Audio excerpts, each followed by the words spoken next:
Addicts. Like, hey, Scoob, did you hear Nikki Blake is hosting a Scooby-Doo panel? No. Yeah. Like on today's Scooby-Doo episode, Scooby-Doo and Shaggy meet Nikki Blake. Yeah, in a Scooby Panel. Like, we need to get this puppy started. Okay, Nikki Blake, take it away, Scooby-Doo.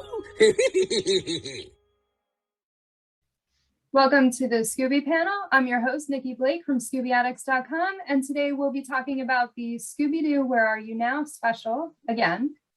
Today we're going to focus more on what could have been done to make it better, but we are going to get the opinions of DANII and Devin, who were not on the special edition panel. So before we start, I'll have you guys introduce yourselves, and Wendy, we'll start with you. Hi guys, I'm Wendy BRYDGE. I'm a commissioned artist and occasional blogger, and I've been collecting Scooby-Doo for over 30 years. Devin? Hi, I'm Devin Smith. I'm a miniature artist. I make little tiny things. I don't have any specific accounts that are Scooby-Doo related, but I have been a lifelong Scooby-Doo fan. Cameron? Hey y'all, I'm Cameron from Scooby-Doo and Cameron Too. I'm a Scooby-Doo collector since I was born. I'm a big time Scooby-Doo fan, and I'm a co-host here on the Scooby Panels. And DANII? I'm DANII MEGER. I have the current Guinness World Record for the biggest collection of Scooby-Doo memorabilia, and I've collected Scooby for a really long time. Awesome. I'm excited to talk to you guys about this and to get your opinions on what you thought of the special. If you watched our special edition, you already pretty much know what Wendy, Cameron, and I thought about it. So we're going to start with the things that you guys liked about it. So DANII, what are the things that you liked about the special? I really liked the actual kind of like history stuff. Like they said when it aired and where it aired, and then they had a little bit about like the design for Scooby, like that little story about how he's like a Great Dane that was reversed from what a Great Dane should be. Those little like tidbits of information, really cool. And I also like that the gang was in their original outfits. And I think I really like the animation sheets, how they'd cut to the different animation sheets. Some of the visuals were pretty cool. I would say that was most of it. Devin, what about you? What did you like about the special? Okay. Let me just start off by saying I didn't like it, okay? But I tried to give it a fair shot. So I took a lot of notes, okay? And I tried my darndest to write a lot of good things I liked about it, which I'll try to get into those a little bit more later. But the main things I liked, I'd have to agree, mainly like the history parts, kind of talking like about how, you know, Scooby-Doo as the show came to be, and the character development, and, you know, and the history behind it, you know, like Mysteries 5 and stuff, and how they're gonna be a band and things like that. You know, the interviews were really the only live action part I liked about it all. The interviews with people. The thing I liked the most was Frank Welker, because I feel like you don't get a lot of interviews with him. So I would definitely like to like have seen more of that. But the parts we did get with him, I really enjoyed him talking and like talking about wanting to be like the monsters and stuff, and like how he got, they're like, oh, raise your, like he kept raising his hand and stuff. I thought that was really cool. But yeah, I like too, like DANII was saying, like the original, they used like the classic Scooby-Doo Where Are You designs. Because like I know Guess Who, you know, the newest series kind of has the original design just updated. I like that they went for the classic, more classic animated style, even if it was animated pretty poorly. I still liked they went for it, so I appreciated that. So Wendy or Cameron, do you guys have anything you want to add to that?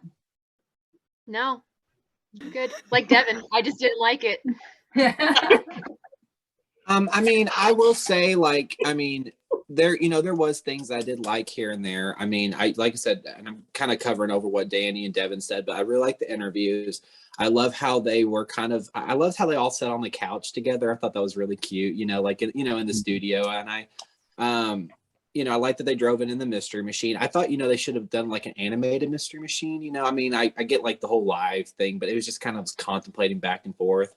You know, I also liked how you know, they showed a lot of the you know, the design sheets and stuff like that. You know, I know that there's more, you know, I've heard through the grapevine, and of course I haven't been to the Warner Brothers lot, you know, where, you know, because I really want to go one day, but I've heard that, you know, there's so much in the archives, and they only pulled out a little bit. They only gave us a little tidbit, and I'm thinking for the 52nd anniversary, why couldn't they just give him, you know, not give it all to us, but give him most to us? But, you know, it was just kind of like, you know, here's a couple of sheets, like here's Space Kook and the Black Knight, and here's a couple design sheets. I'm like, give it all to us. The Scooby fans, we want it. So, but I really liked how they kind of dug back in history a little bit, but I don't know. I kind of wanted some more. So. Did you guys notice in the beginning that the Mystery Machine just runs a stop line? I don't know why that was super funny to me, but there's like this huge stop line, and the Mystery Machine's just like, yeah. I'm like, Brad, I love that. that's dangerous. You stop That's not that. the only problem in this whole thing. Well, you know, actually, it's a sign because they did not stop. They did keep going with whatever this was. And they shouldn't have. Full circle. Yeah, exactly. Exactly. Oh God.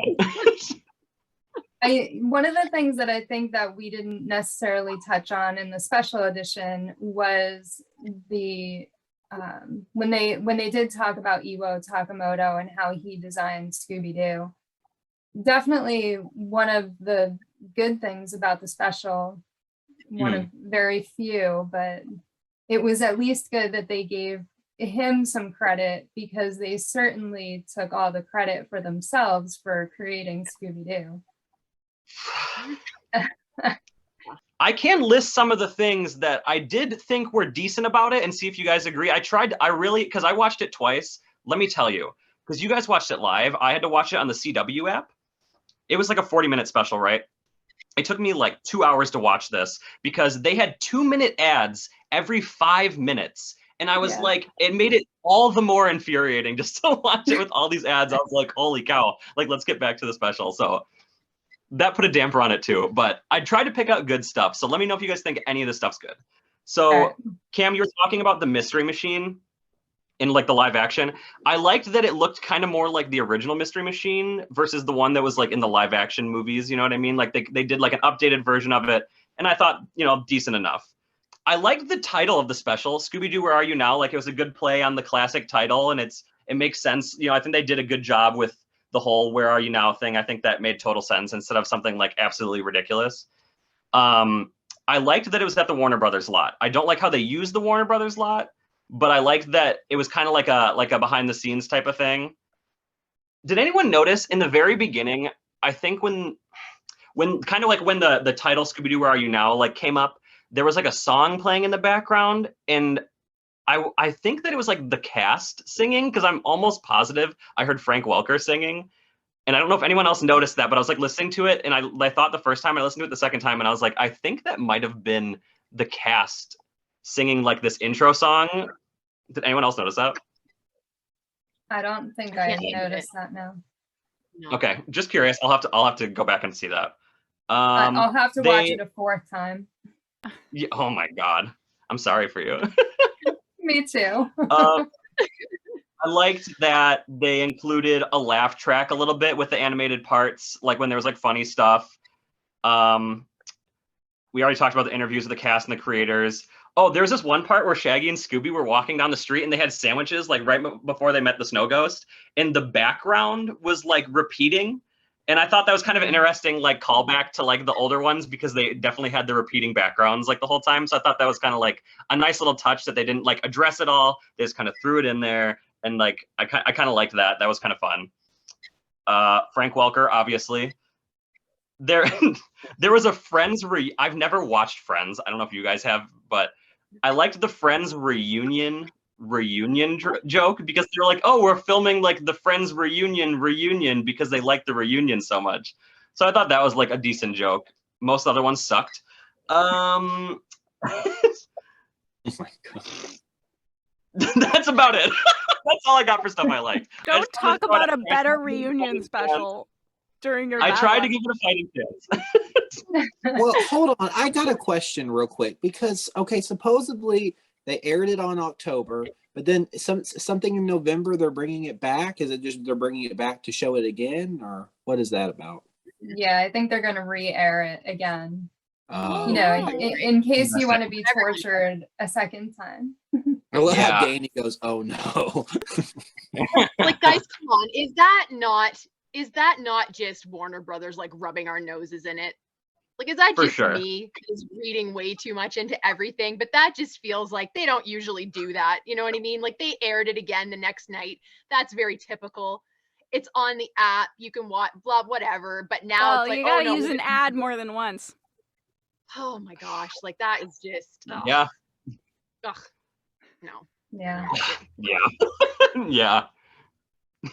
I've got a lot of thoughts. So All right, so let's get into the things that you guys thought were weird, didn't make sense, or just you didn't like. And Devin, we'll start with you on that. the main thing that I hated was the snow ghost costume. I thought it was really just kind of like for a major, like a show that's been on for 50 plus years, major production company.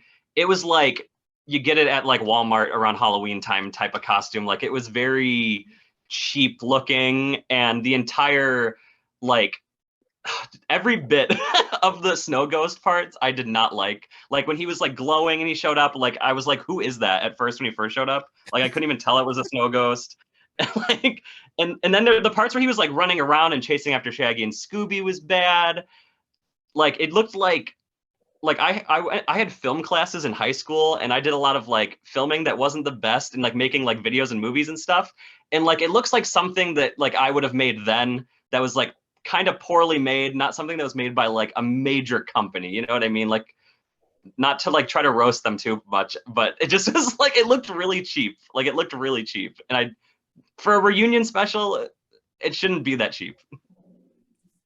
Nikki, did I not say that exact same thing to you when we watched it? Because Yeah, I had like a exactly. film class in high school too, and I was like, this is the level that this is on. This is what I would Yeah. expect from like being in that class.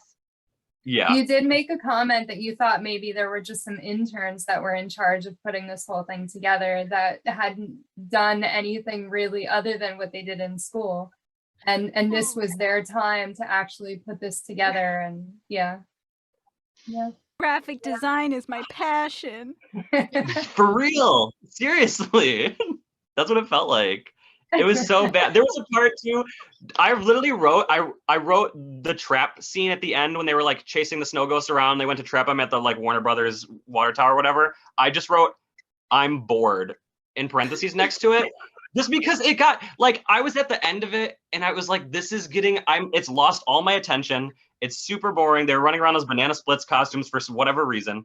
And it was boring. It was so long. It was going on too long, and there was like a split second, which is like the intern comment about interns making this is what made sense to me too. Like there was like a split second where they just inverted like the colors really quick for like a quarter of a second during the chase scene, and I don't know what the reason. Like they didn't add anything to it. They didn't do it multiple times. It was like just a really weird thing that they did, and like the way he like the snow ghost is like running, it was bad. It was really bad. Yeah, you would think that they could have put more effort into this for sure. Yeah. I feel bad talking bad about Scooby-Doo like this. You know what I mean? I don't see it as we're talking bad about Scooby-Doo. We're talking bad about the people that did this. I mean, I'm Yeah, sorry, but my this was not a tribute to Scooby-Doo. Like Wendy said, this was a big FU to all the Scooby fans that want to see certain things and they don't want to give it to us. So yeah. Never mind certain things. How about like pay some respect to the thing? Like it's 52 years old and you had to make up people who've worked on the show. I don't care if you got animator number 2. Like get me somebody who's worked on the show and who cares about the show. You had to make up people? You had to make up people who write on the show? That doesn't make any sense. And they didn't even use people that would have been old enough to be in the actual first episode. I mean, none of these people were 52. Sherry O'Terry is like 62, so she would have been 7 at the time. Like, no. I was just gonna say, I also like. I know you guys covered it in the last panel you did about it, but all the live action bits pretty much were just like really, really like off key feeling, like Scooby-Doo and the spit bucket thing, and like the Shaggy martial arts stuff, and like oh, the mechanic thing. Spoiler alert, I guess. Are we giving spoilers for this whole thing? I'm assuming. But the mechanic was the bad guy. Like, I don't know. It just didn't make. It was just like, eh. It was just eh. That's all I got to say about it. Can I say something real quick? Can I interject real fast? Please. You know, I felt like it was the CW trying to really push their shows. And the reason I say that is because the lady who was supposedly teaching Shaggy martial arts, she's from the new show like Kung Fu that's on the CW. Mhm. And then you heard them say, like, the lady was like, we're so scared that we're going to shut production down here and move it to Canada, and then we're going to call all American, all Canadian. Like they're promoting that show too. So I felt like it was the CW just saying, hey, let's use Scooby-Doo as a stepping stone to kind of put our shows out there. And I honestly, y'all, I don't think they should have done it on the CW. I think they should have done it on ABC or CBS. Because back then they used to air the Scooby-Doo show and all these Scooby-Doo shows on and like when I was growing up, I watched the Scooby-Doo show and Scooby-Doo Where Are You on ABC. So I think they should have aired it on one of those syndicated networks instead of the CW. It was an ad. It was an ad. It was that was yeah, not you're right. a special. Yeah. That was an ad. Yeah. It was an ad for the Warner Brothers studio tours, and it was very disrespectful. My mom walked by when I was watching. She's like, "What is this?" And I'm like, "It's the Scooby-Doo Where Are You Now reunion." She's like, "This is trash," and I'm like, "Oh yeah." So I mean, it's and I hate saying that. I really do, because I mean, honestly, I want to be positive about this. I really do.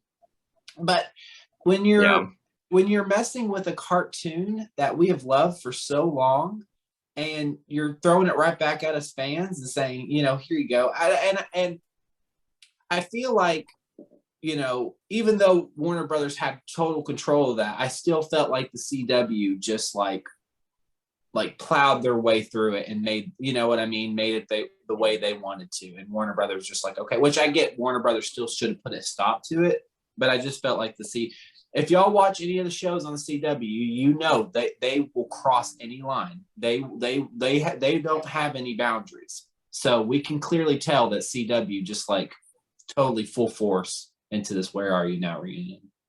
So it is odd though that I feel like the CW did a surprisingly good job with Scooby Natural. yes, I feel like I'm not disagreeing with Cam, but I'm also wondering, like, guys, how did you fail so hard at this when you've kind of already done like a Scooby CW pairing, and we all, I think, agree that it was pretty decent. Like there was nothing offensive about it. Like it, you know, maybe it's not somebody's favorite thing, but it was good. And this is just, I'm like, how did you fall so far from the mark unless it was more deliberate? You know what I mean? Yeah. So like, I don't know. I feel like there's lots of possibilities here about what was going on, because nothing makes sense. The story didn't make sense, but everything around the special also, to me, there's a lot of things that don't make sense. I think it's honestly whoever's like in charge of that project, because I mean, think about Scooby-Doo movies. It's always been passed to different people. Like there's not been one person on the, you know what I mean? So I feel like whoever was doing the Scooby Natural, it was more supernatural. So whoever did the, you know what I mean, who's doing I don't know who directs Supernatural, I don't know, but whoever directed Supernatural, you know, took Scooby-Doo and they did it wonderfully.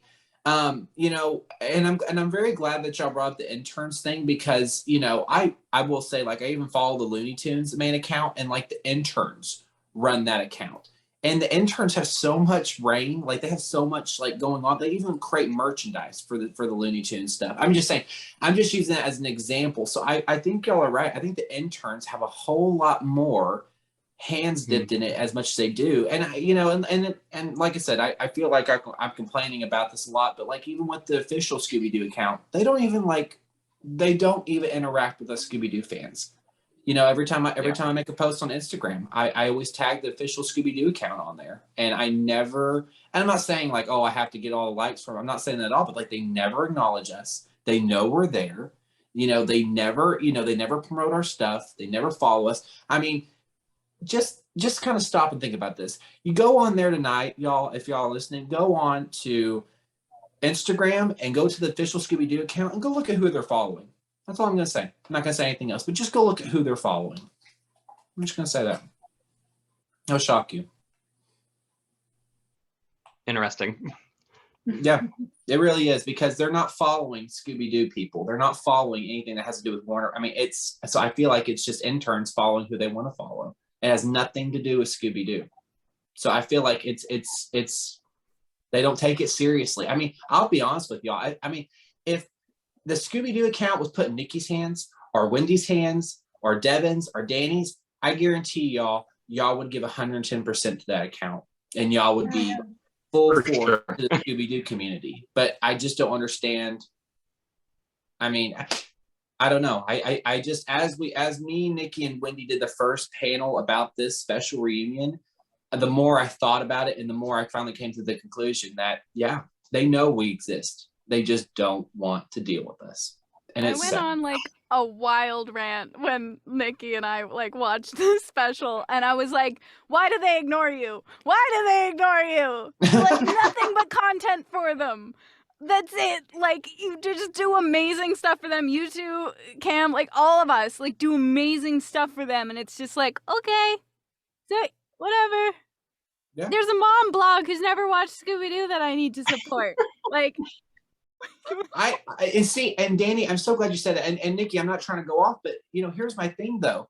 Why does other cartoon stuff, other communities, why does like the main account really work with them? But with the Scooby-Doo ones, they don't want to connect with us. I just don't understand that. I mean, if somebody can help me understand that, direct message me, whatever, but I just can't wrap my head around why they will not work with us. I just don't get it. Remember with Scoob, they sent out those like gift sets to all these different bloggers, and not one of them had anything to do with the Scooby community. No, not one of them. Like, and then all the stuff ended up on eBay for sale for insane prices.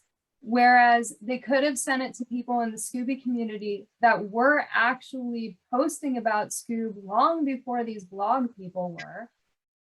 And, you know, we would have kept it or shared it with other people in the community. We wouldn't have posted it on eBay and made a profit off of it. Right. Yeah, it sucks because it's not really about like kind of what Cam is talking about too. It's like they don't care about like the community. It's just kind of like, oh, like I'm assuming the people they follow are just kind of like random famous people, and that's just what it's about. Is kind of like clout, I guess. You know what I mean? It's just like they're like, hey, let's send stuff to like people that like have a lot of followers and stuff that'll promote it. But it's like they don't care about Scooby-Doo. Like you said, Nikki, they're just like selling stuff on eBay. They don't care. But like I know any one of us would just keep that stuff and be like, hey, I got sent this from like Scooby-Doo, you know, like this is to promote the movie. Like that's really cool. Like to just have that as a thing, you know what I mean? And yeah, it's crazy.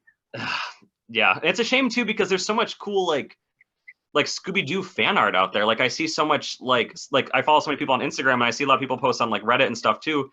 Like a lot of cool like just Scooby-Doo fan art, and it's a shame that they don't ever like share it. And even if not in their like regular post, it like on their stories and stuff. Like I never see anything ever like at all. Like, and it just kind of sucks.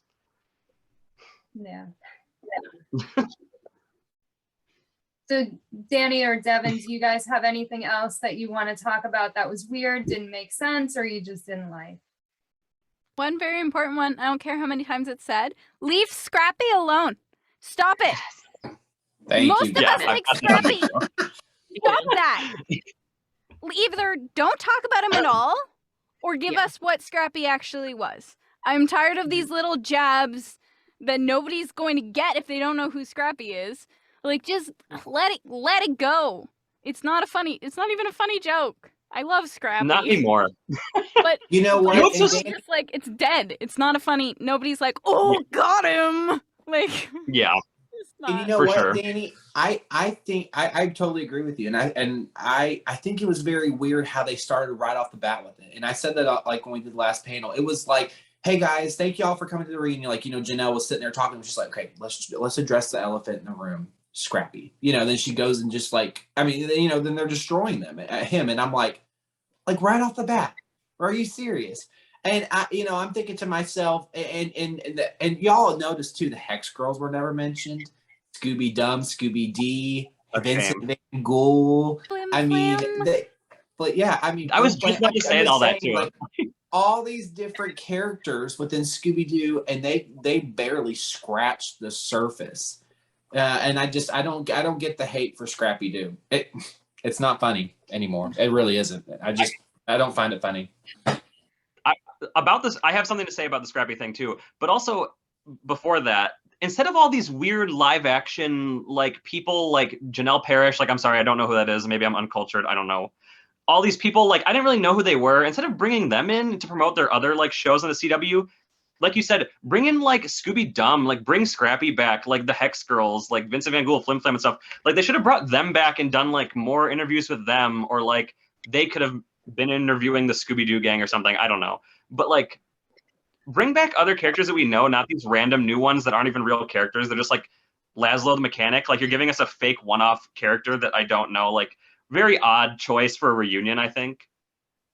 But as far as the Scrappy thing, I didn't expect the hate for him, to be honest. I thought they were going to be kind of nice because like I know we've been seeing like a little bit more Scrappy merch recently, and I feel like people have been talking about, they're like, oh, maybe like they're gonna bring Scrappy back and like try to not make him like the butt of the joke anymore. You know what I mean? Like make him like a part of this somehow, like in a new series. But then they went in with that, and that kind of just crushed all the hopes of that, I feel like. So. Well, they make money off of this Scrappy merchandise.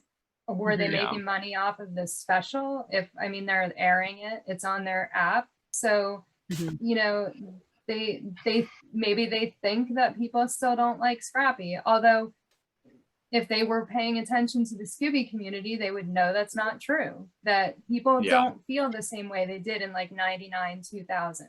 That was funny then. Haha, Scrappy's the joke. Haha. Well, it's really not funny anymore. It's really not. Like I actually feel bad for Scrappy. And he saved the franchise.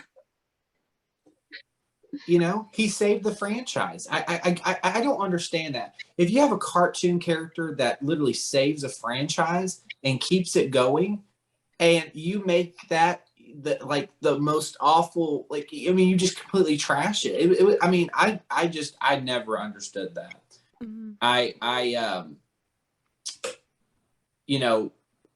There's that account, Hanna-Barbera fan, and me, Nikki, and Wendy follow him. And he's one of the coolest guys. And he will post on his account about old stories from Hanna-Barbera. And I love that because I felt like when he does post this stuff, it's like love that has flown from William Hanna and Joseph Barbera for this cartoon dog. And they had so much love for Scrappy Doo as well. And I wonder if they were still here today, what they would say after watching that reunion, y'all. I wonder what they would say. Like somebody made a comment somewhere and said, oh, they would be so proud of this. And I'm just like, I don't think so. I really don't think so. No. Can't relate. Yeah, it was. I feel so bad talking bad about it. You know what I mean? Like I want to give it good praise, but I just like can't. Yeah, I think we all wanted to like it. Yeah. Sorry, Danny, go. It's okay. I was like, I don't mean to nitpick the plot, but you should. Was anybody else confused by them being like, we're actors, but we also see ghosts every day, but we don't know how to solve mysteries because we don't see ghosts every day, but we do in our real life, but we don't. We're actors who didn't know each other, but now we hang out. And they're also 52 years old. Yeah. At least. Right. There was no linear thing there, right? It was just contradictory for the first 20 minutes. The whole thing just didn't make any sense. It really didn't. No. It just felt like a big ad. I know we keep saying that. It really did. It just felt like they were like, hey, here's a general. They had like, oh, we have this idea for interviews with like past like creators of the show and stuff like that, and like actors and stuff. And we've got this idea for like the cartoony bits where they're being interviewed. And then they're like, also let's like try to do a mystery on top of the whole thing, and then like have these other. It was just like too many ideas, I think, in one thing, and they should have just stuck to like a more cohesive idea instead of like so much like jumbled mess. Also, 'Cause they by just the way, messed it Great Babe. Also, by the way, Speed Buggy with a really weird voice. Oh, also, like this. Oh, and there's that. And also, Oh, I Daphne hated and those. Captain Caveman. Why? Yeah, that was I so also mad. wrote that down. I like him hairy.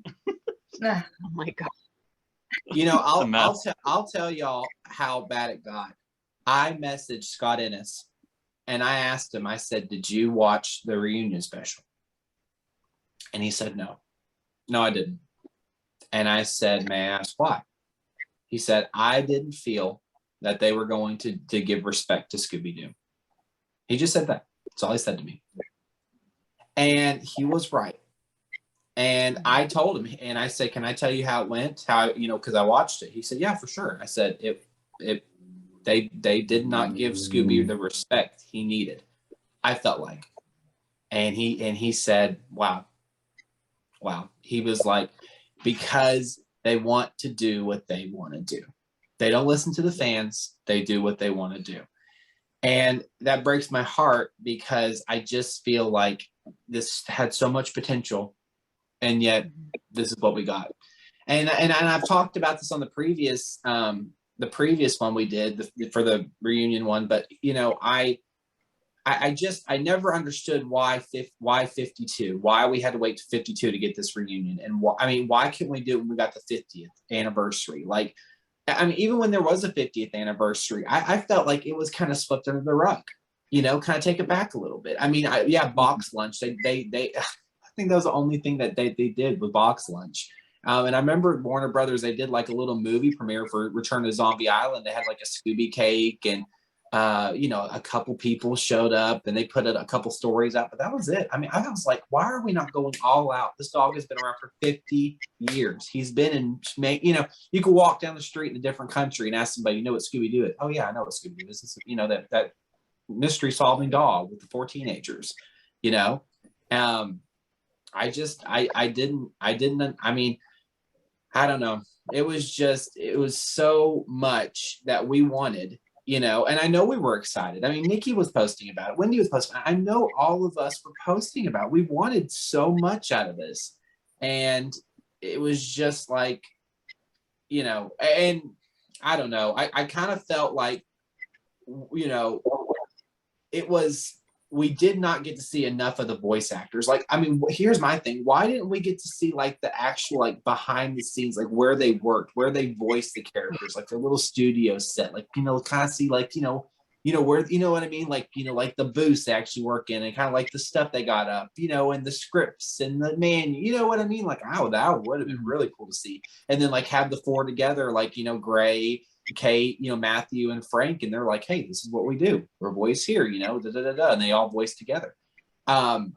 Because honestly, that Scooby-Doo and Guess Who episode where the actual, you know what I mean, like the voice actors play themselves at the cartoons, that was phenomenal episode. They did a phenomenal job on that. And I just kind of felt like that could have been a reunion. And why we didn't make that reunion.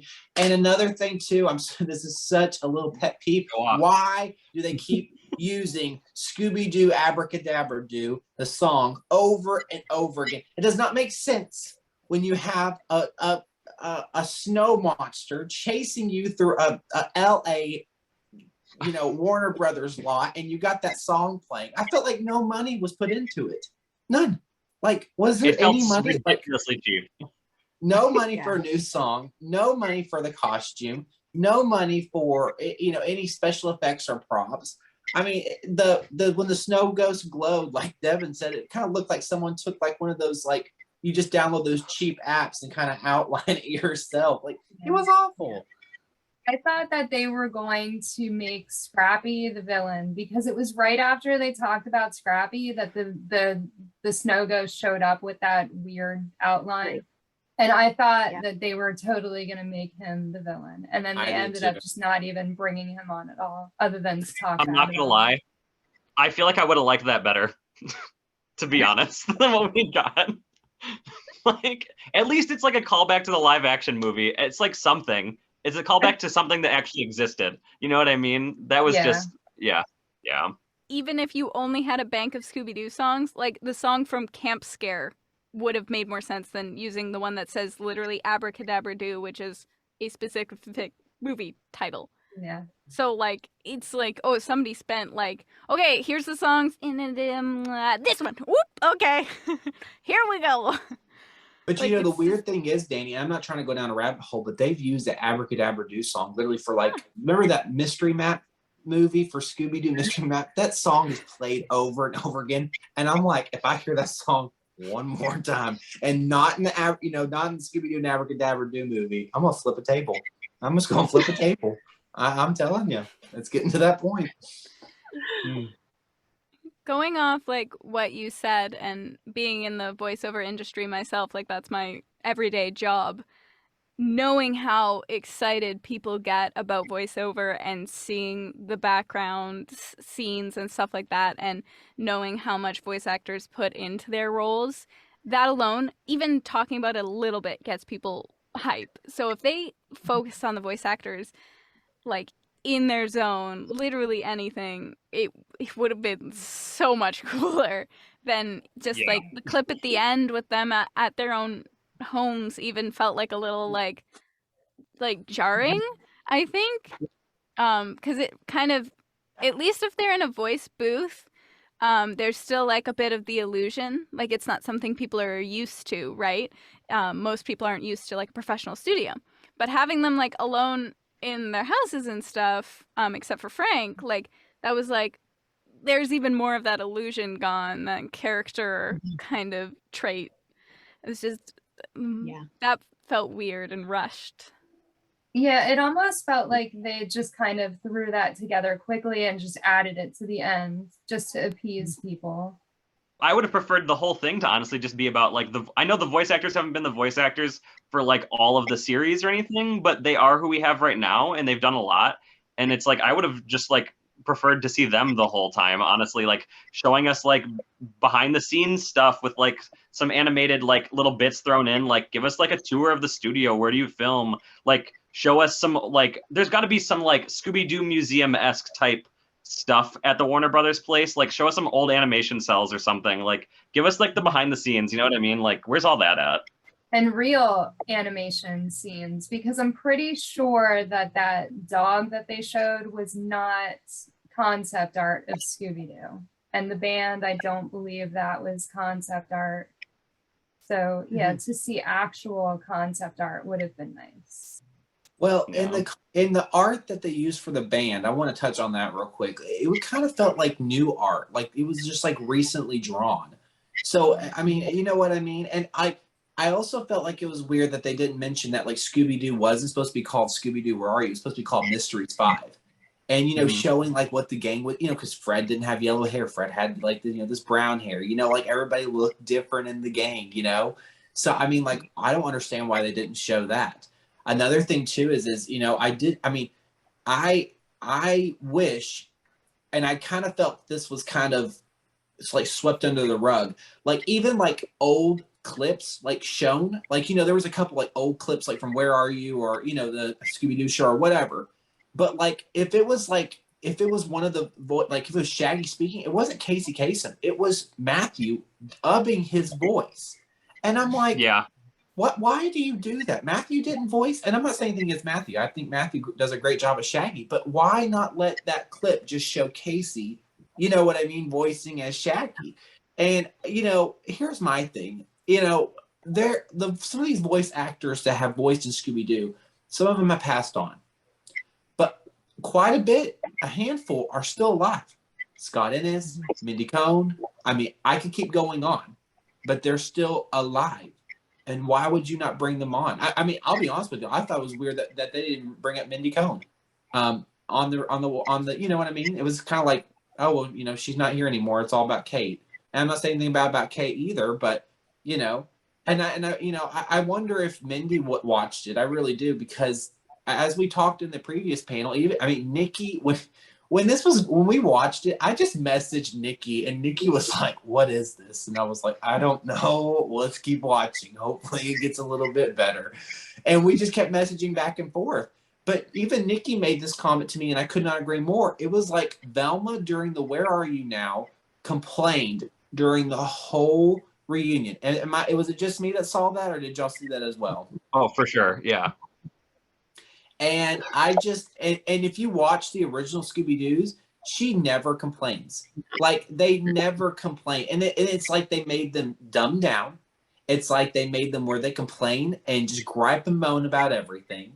It made them where it's like they're just like off in space, and they're like, oh, you know, I mean, that's not the Mystery Incorporated that I grew up with. I grew up with these 4 teenagers and a dog that are very smart, very mature, and that taught us how to be, you know, who we are, be themselves, you know, and they're fun.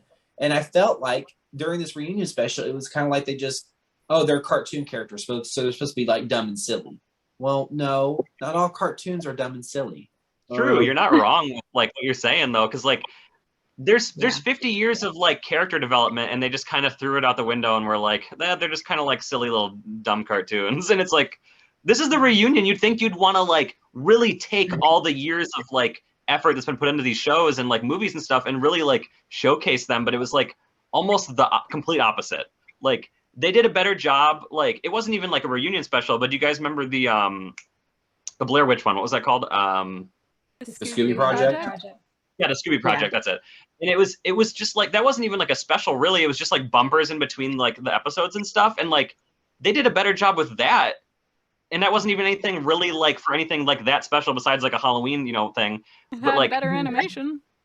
Yeah, exactly, which is crazy. Like, and that was real world mixed with the animation. It's just, I don't know how they messed it up so bad this time around.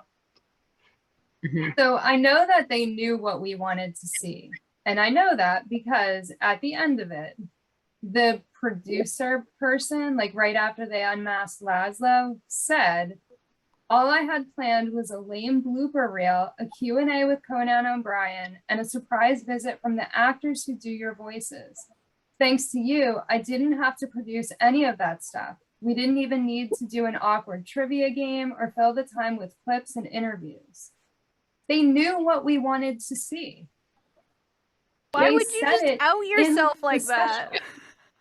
Yeah. Right. I mean, why would you give us the garbage that you gave us when you knew exactly what fans wanted? And that's where Wendy is exactly right. This was a big FU to all the Scooby fans. Right. Here's what I'll say about it. We've been dissing it this whole time. I'll give them the benefit of the doubt and say, hey, here's maybe what they like, what like usually like a reunion special type thing is. Let's try to do something a little different. And they just kind of like really sucked at it. That's the only like way I can see it. You know what I mean? Is they're like, well, we could have done all this, but like we got a little crazy and did like a real mystery, but it just like it wasn't good. But 52 years of content. I mean, how do you go wrong when you have 52 years of content?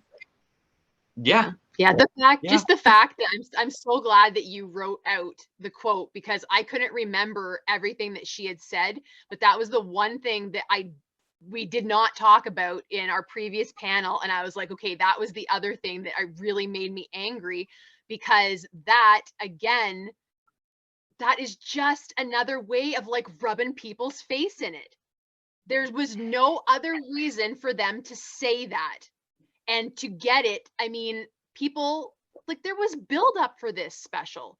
People were talking about it online in the Scooby community, like, oh, what if they'll do this? I wonder if they'll do that.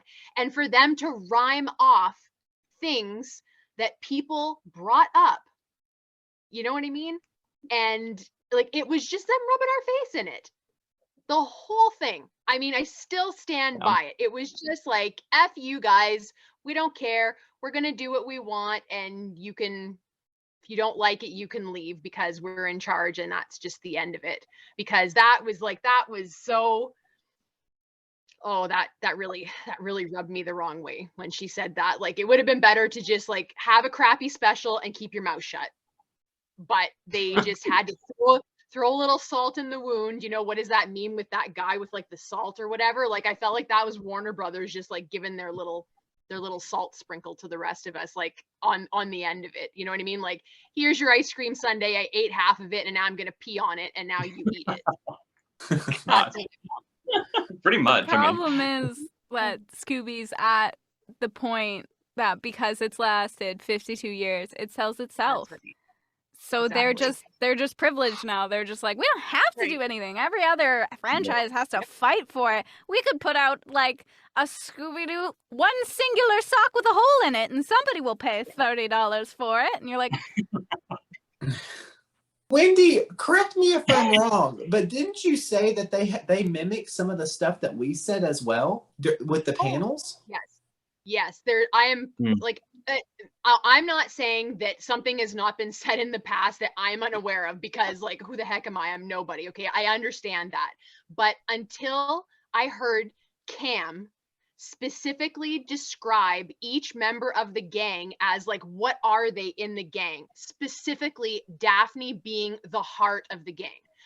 I had never, ever, ever heard that in any way, shape, or form until Cameron said that on multiple panels.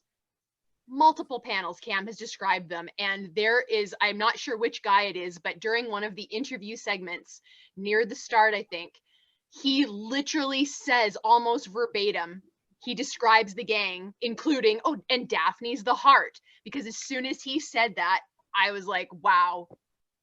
There's no way that someone has not been watching the panels that has something to do with this. There's no way. I understand that in 50 years, someone could have said that, described them in that manner. I understand that, but I just feel like there was way too many coincidences to say that they are unaware of what is being said and by whom. Because that, I mean, like I say, it was almost verbatim to what Cam has said before, and I'm sorry, that's not a coincidence. It's not. So I mean, it's they're not- watching the panels. They know what's going on in the community. And you know what, guys? I wonder too if they have I wonder if they have an account that we all follow or that we think that is just somebody that we know, and is somebody working for Warner Brothers watching us. I wonder that. I know it sounds like real, oh, the government's watching us. I don't mean it like that, but I just mean I wonder if they have somebody who is monitoring us. I wonder, I really do. Because I know in the past, when we put stuff out, Tony Cervone's liked some of the stuff I posted. I mean, he's liked some of the stuff Nikki's done.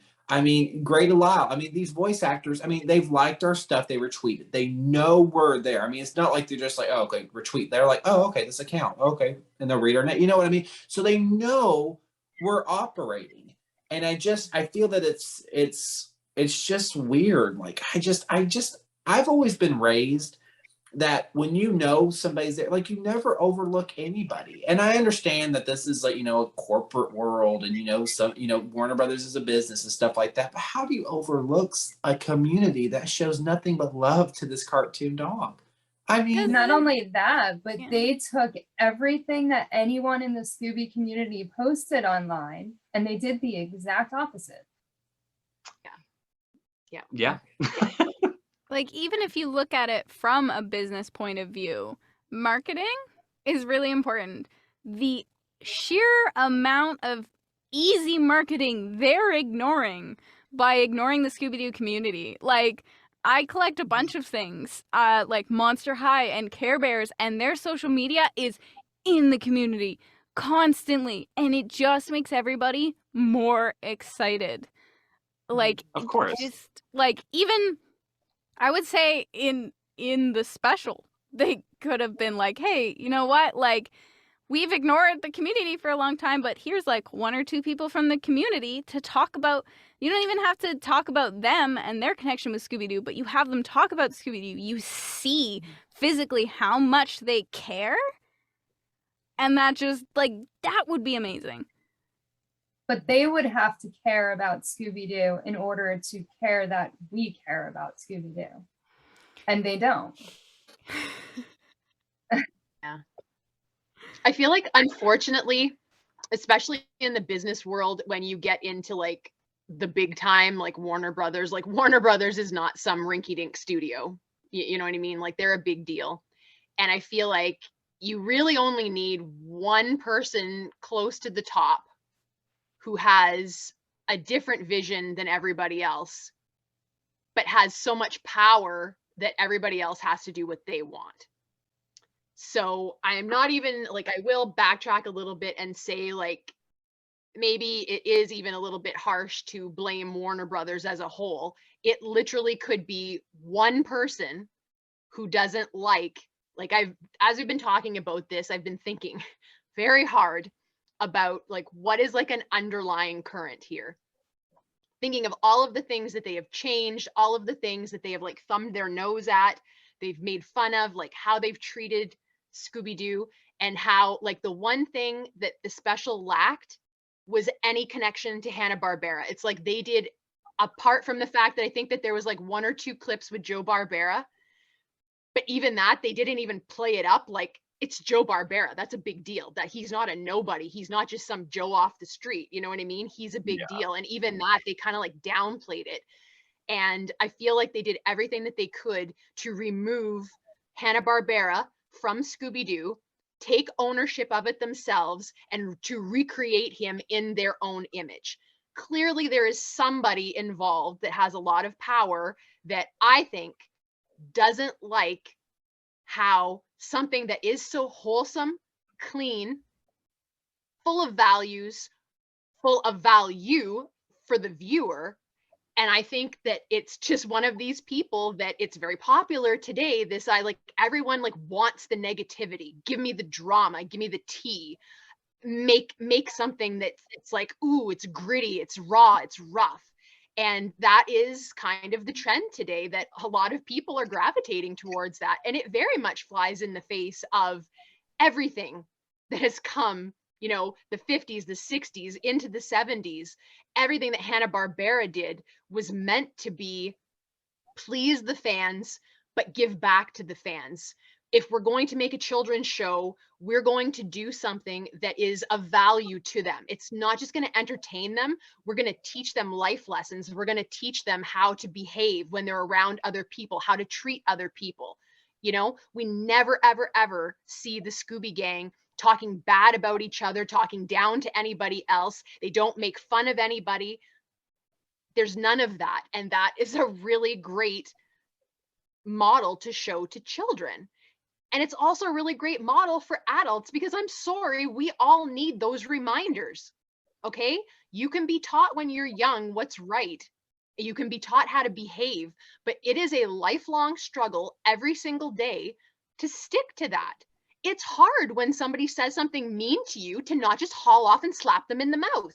It's really hard. Like, I mean, maybe that's just me, that I have like that struggle on near daily basis. But let me tell you, if I had no filter and I had no Scooby in my life to say like, settle down, it's fine. You know what I mean? Just because somebody treats you poorly doesn't give you the right to give it back to them. Okay? That is not a good way to be. Don't be like that, you know, but it's hard. That takes effort. And that is like an everyday thing that every person has to struggle with. And so I'm kind of looking at all of this and I'm seeing a pattern where I think that they're looking at Scooby-Doo. It has lasted this long. I really don't think that there is another franchise that exists right now that has the kind of passionate fan base that Scooby has. And I'm including Disney in that. Disney might have a bigger fan base, relatively speaking, but I don't think that the fans of Disney are as passionate about that as what the Scooby community is for Scooby. Because in the Scooby community, it is not just the fact, it's not just about the cartoon character, it's about what Scooby stands for. It is all those values that Scooby brings to the table that is very rare. I mean, even looking at Hanna-Barbera cartoons, Scooby does stand out from everything else that they did. It really does. I mean, I don't think that we could, like, I personally could not sit down and have a panel on the life lessons I learned in the Flintstones. I couldn't, I wouldn't come up with anything. You know I'd love to see that panel. Right? I'm not saying it's impossible. I mean, I love the Flintstones. I've seen all the episodes, so I feel like I'm qualified enough to be able to say like, oh yeah, the Flintstones taught me X, Y, Z, whatever. And I can't. Scooby really is the only cartoon that I can think of where I could actually have that conversation and mean it, you know, point to things in my life that I do or that I have done or that I think about on a conscious level that I learned from a cartoon. Because it's not just about the character, it's about all of the things that make that character what he is and makes you love him. So he has lasted this long. Our fan base is this passionate about it. And I just think that there are people who don't like that. They don't like it. They don't want the wholesome. I mean, look at what they do to all of our favorite characters. Look what they did to Riverdale, what they did to Nancy Drew. And I think that they would love to take this one last thing that is super popular, but that has stuck to that wholesome, value-driven formula. And they would like to just like get rid of that. Well, they can't get rid of it because it makes them money. Like DANII said, Scooby is popular enough that they could potentially do whatever they wanted to that franchise and they're not going to bankrupt it. It's going to keep going. You know, it really is. But I do kind of see this, and it's not like Cam said, it's not like it's like, oh, the government conspiracy, oh, this and that, you know, but no, but these things happen. Okay, this is reality. People have ideas about things, and if they have enough power and they have enough money, they can get stuff done. And I really think that right now there is a push to drag Scooby through the mud, just like everything that has come before him and everything that is going to come after him. And they're trying really, really hard. This special was, to me, a real eye-opener, just how hard they're going to push for this. Like, they're not going to stop, which I think is like the whole message of the special was, we're not going to stop. This is what we want. We're going to move forward with it, whether you like it or not. So I think that just proves that it's even more important for anyone in the Scooby community or anyone that has any sense of value left that we protect it. How can we protect it? We're just a bunch of regular people. Well, Warner Brothers noticed us. Whether it gets something done or not is irrelevant. Okay? In this life, it is hard to make a difference, but it's also not, because you just have to do your best. If you are trying to do it, that is what matters. If nothing comes of it, fine. That's not your problem. But you tried. And so I said this in the previous panel, and I will say it again. For one, I am not going to let go of this.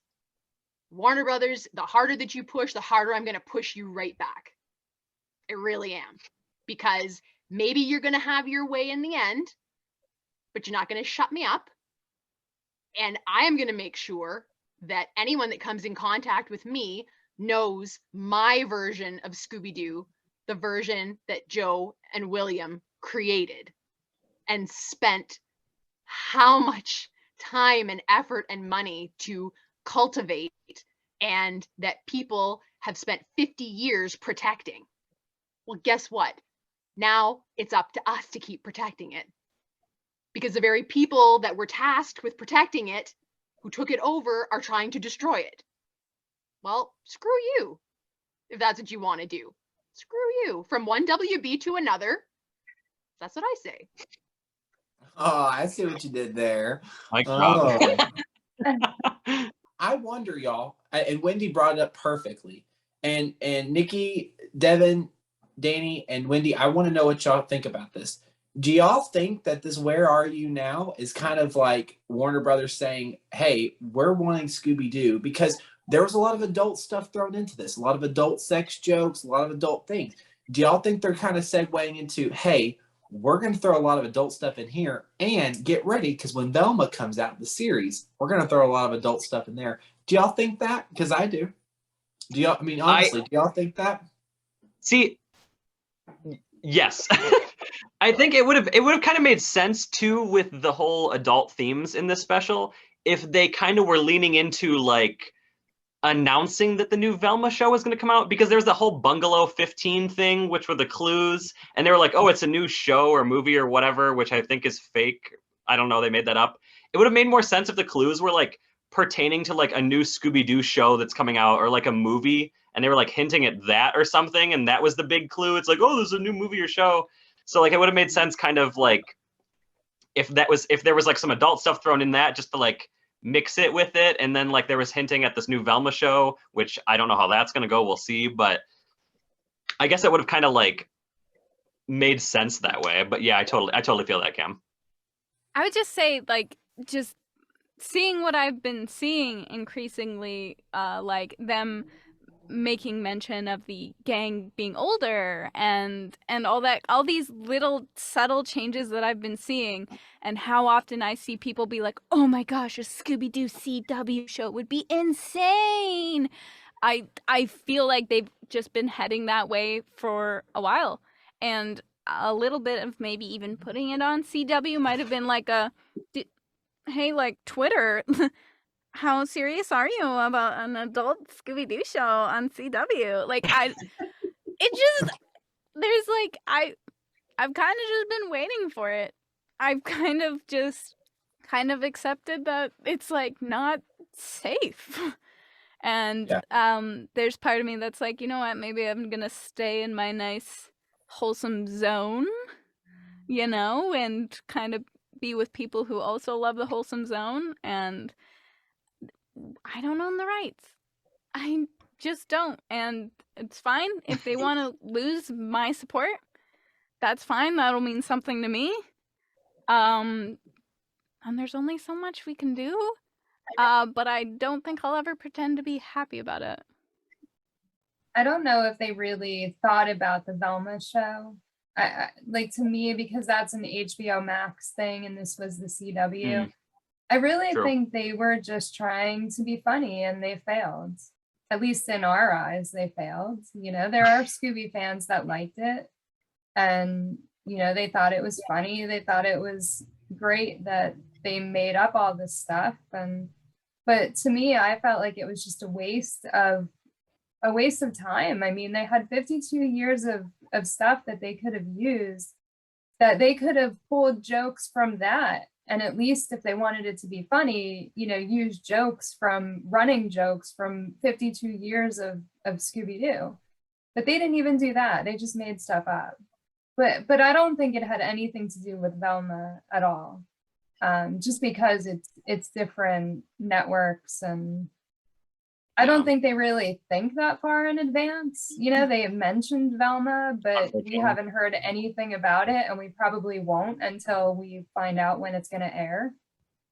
Yeah, I would say they're testing the waters potentially for themselves at Max. Yeah. Like, seeing like, hey, people who watch CW, do you really want Scoop? Wendy, what do you think? I think Danny just said the key words here is testing the waters. Yeah. I definitely, whether they were specifically thinking about the Velma series or not, I don't think it matters if it was specifically that. I do think that it was meant to be like a test and a little preview of, hey guys, don't be surprised when we go here, because that is the end goal, is to get to this area. So I would definitely, I think it was intentional. It's just a question of, was it intentional for something that is already in the works, or is this just a preview of what they eventually want to happen? Because at this point in time, I just can't even imagine a world where Scooby doesn't get taken there. And that makes me really, really sad to say. But I cannot imagine that within the next, and I'm going to be really conservative with a 20-year, I mean, I'm actually thinking 5, but in the next 20 years, I will be shocked if we are not seeing like sex on Scooby-Doo, which I can't even remember the context of this, of who I think I sent it to Nikki and Cam. I don't remember where I even saw this, but there was a movie from a few years ago. It wasn't called Scooby-Doo though, but it was clearly meant to be like a riff or a spoof on Scooby, 4 teenagers and a dog solving mysteries. And I can't Was it even like think kind of of horror movie-esque? Yes. Was it But like there was sex. Saturday Morning Mysteries or Massacre. Murder or Massacre. Yes, that was it. Something like that. Yes. I've never seen it, but I've heard of that too. Yeah, it's definitely exactly Scooby-Doo. Like it's supposed to be that. Yes. Yeah. And I cannot for the life of me think of like how I learned of this the other day, but oh, I know. Yeah, Cam shared a video on YouTube that was trending, and some guy was like talking about Scooby movies or something, and this random movie was like in his list, and I was like, what is that? I've never heard of that. I've never seen that or anything. And he I haven't watched it, but he confirmed that there's like lots of sex and it's very violent and graphic and stuff. So okay, maybe it doesn't have the Scooby name attached to it, but it's clearly recognizable as it's meant to be the Scooby Gang. So they've kind of already done it. I just feel like it's inevitable that it's going to become part of like Warner Brothers canon, where eventually that is where they're going to go with it. They're going to make it something dark and gritty and realistic. See, I People feel like have very loose ideas of realism, but I feel like they don't need to go for the realistic portion, but like I don't think a TV show that's like exactly adult like that is the best move. Like I think like a one-off thing, like they don't really even need to do it. I mean, it's obviously probably going to go there, but like Scooby Natural, like I think they did a really good job of doing the whole like adult thing, and like it doesn't exactly have to fit into the Scooby canon because like it was on Supernatural, like it was technically a Supernatural episode, not a Scooby-Doo like special or episode or anything. So like I feel like they did a really good job with that, and it's just kind of like one of those things. It's like you don't really, maybe every now and then revisit for like a special if you wanted to like update them as like a kind of more adulty or whatever. But I don't think it's something that like we need to dive into deeper. But I definitely see like what you're saying in the next probably 5 years that it's probably going to end up going there. And a reason for that is because I feel like the whole problem with this special, let's be real here, is that I feel like they're kind of out of ideas for Scooby-Doo because it's been 50 plus years and they're like, we've kind of already done everything there is to do with it. So like they're just kind of using Scooby-Doo as like a vehicle to like their other shows and programs. Like we just talked about earlier, like this whole special was kind of just like an ad for their other shows and stuff coming out. And like that's kind of what the Scoob movie was too, was just like a big like ad for like more like universe like Warner Brothers stuff coming out in the future. It was just kind of like, oh, Scooby-Doo's like what's going to get your attention, but it's like Blue Falcon and like Captain Caveman movies or whatever are going to be coming out in the future. It's pretty much just saying like, yeah, we've got Scooby-Doo, but like the other stuff is what's coming. So I feel like they're kind of out of ideas. Cinematic universe too. Ugh. Unnecessary. yeah, Doesn't need to happen. No. So let's talk about the things that they could have done to make this special better. More Frank Welker. Yeah, definitely. I would say more Frank Welker. I would also say just doing some type of tribute to the voice actors themselves.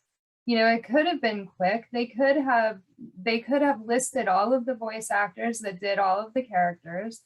And I mean, they were a huge part of the franchise. Why not include them? You know, have their names scroll through the screen, whatever, somehow include them. I think they could have included, like we were talking about like Bill Hanna and Joe Barbera earlier and how they only included, I don't remember which one of them, for like 5 seconds. They could have like done something where they like animated them, and like, because I don't know if they've ever been animated before. That'd be cool to like make them animated. They do all these cartoons and like take maybe like old interviews with them and like put the voiceover to it and like animate it or something, just for like something kind of fun. But they didn't. So what could have been? Yeah, they definitely should have included them more. Definitely. I mean, they were there. They created Scooby. The creators of Scooby should have all been mentioned, and they didn't even mention. Go ahead, Cam. Oh, I was just gonna say, I think it was just William Hanna they did the thing with. They didn't even touch on Joe Barbera. Am I correct? No, it was. I think it was Joe. It was Joe. I'm sorry. It was only one clip. Yeah, and then they didn't even show William Hanna. I'm sorry, reverse it too. But yeah, like I mean, I agree. I'm sorry, Nick. I didn't even cut you off, but I just thought that was weird that they just showed one and wouldn't even show the other. It's literally Hanna-Barbera, not just Barbera. Yeah. You know what I mean? Like, yeah.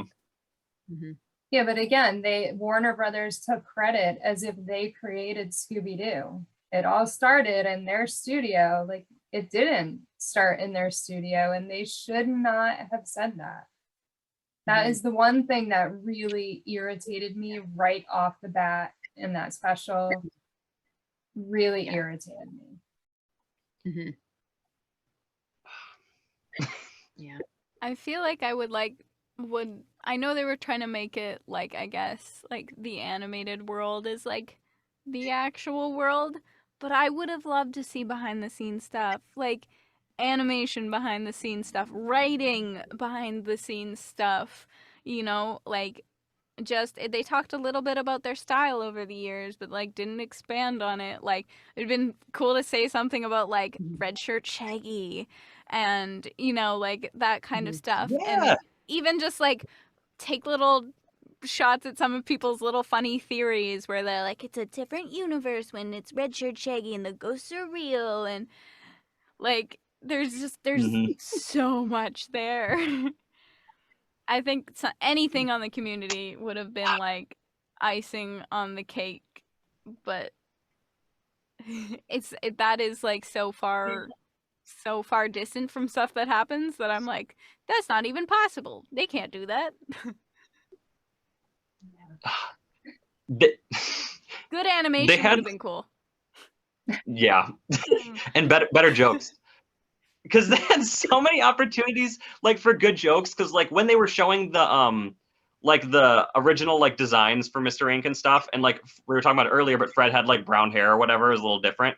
Like, during that, they showed that picture on the screen, and this just, I was like, I shook my head at this. Because they showed that picture, Fred had brown hair, and they said, look how different we used to look. He's like, I can't believe I used to wear that ascot. And it's like, one, you still wear the ascot, and two, why wouldn't he make a joke about the brown hair, not the ascot? Like, it was there. They didn't mention his hair was a different color. He just said, oh, I used to wear an ascot. And it's like, you still do talk about the different hair color. Like, oh, I bleached my hair now, or whatever. Something. You know what I mean? I don't know. Something. Yeah, that didn't make any sense. It was all over the place, honestly. I mean, I couldn't even follow the mystery. I mean, when I watch a Scooby-Doo movie or episode, I can follow the mystery, and sometimes I can figure out who it is before they even, before they do the unmasking. And it was all over the place. It was just, I do feel sorry for these voice actors, like, Matthew and Gray. I do feel sorry for them because, and I know this has been said before, but, even like when the Scoob movie came out, Warner Brothers didn't tell them they weren't voicing their roles. And Gray and Matthew went on Twitter. I remember what they said. I remember Matthew said, well, this sucks. No one told me that I would be voicing Shaggy Rogers in the Scoob movie. Thanks a lot, Hollywood. And then Gray commented on there and said, I don't think I'll be watching Scoob, or something like that. She said, I don't think I'll be watching Scoob because she said Jeepers or something. She said, I don't think I'll be watching Scoob because I put so much into this character. And I feel bad for them. And then Warner Brothers is like, okay, we want you to do a reunion. And it's kind of like, we slapped you in the face once saying you can't do this big, cinematic movie that, it's been going to be released in theaters. COVID stopped that. Thanks a lot, COVID. But the whole point is that, I'm not going to go there. The whole point is, though, is that, it's like you can slap them across the face and you can use them again. I mean, a perfect example. Glenn Leopold. Do y'all know who Glenn Leopold is in the Scooby-Doo universe? He was one correct me if I'm wrong, but he worked with writing. He did a lot of writing for these Scooby-Doo movies, and he did writing for Scooby-Doo on Zombie Island, which is a very popular Scooby-Doo movie within the Scooby-Doo franchise and the Scooby-Doo community. Well, and the reason I'm telling y'all this is because Glenn said a story one time. I actually got to ask him a question. I asked him, I said, how do you balance light and dark and within Scooby-Doo? And I actually got to ask him that question. And he said, well, it's very easy. He said, with Scooby-Doo, whether it's a dark situation, Scooby's the light. Scooby is the light. He brings the light to even the darkest situations. And I said, that's so correct.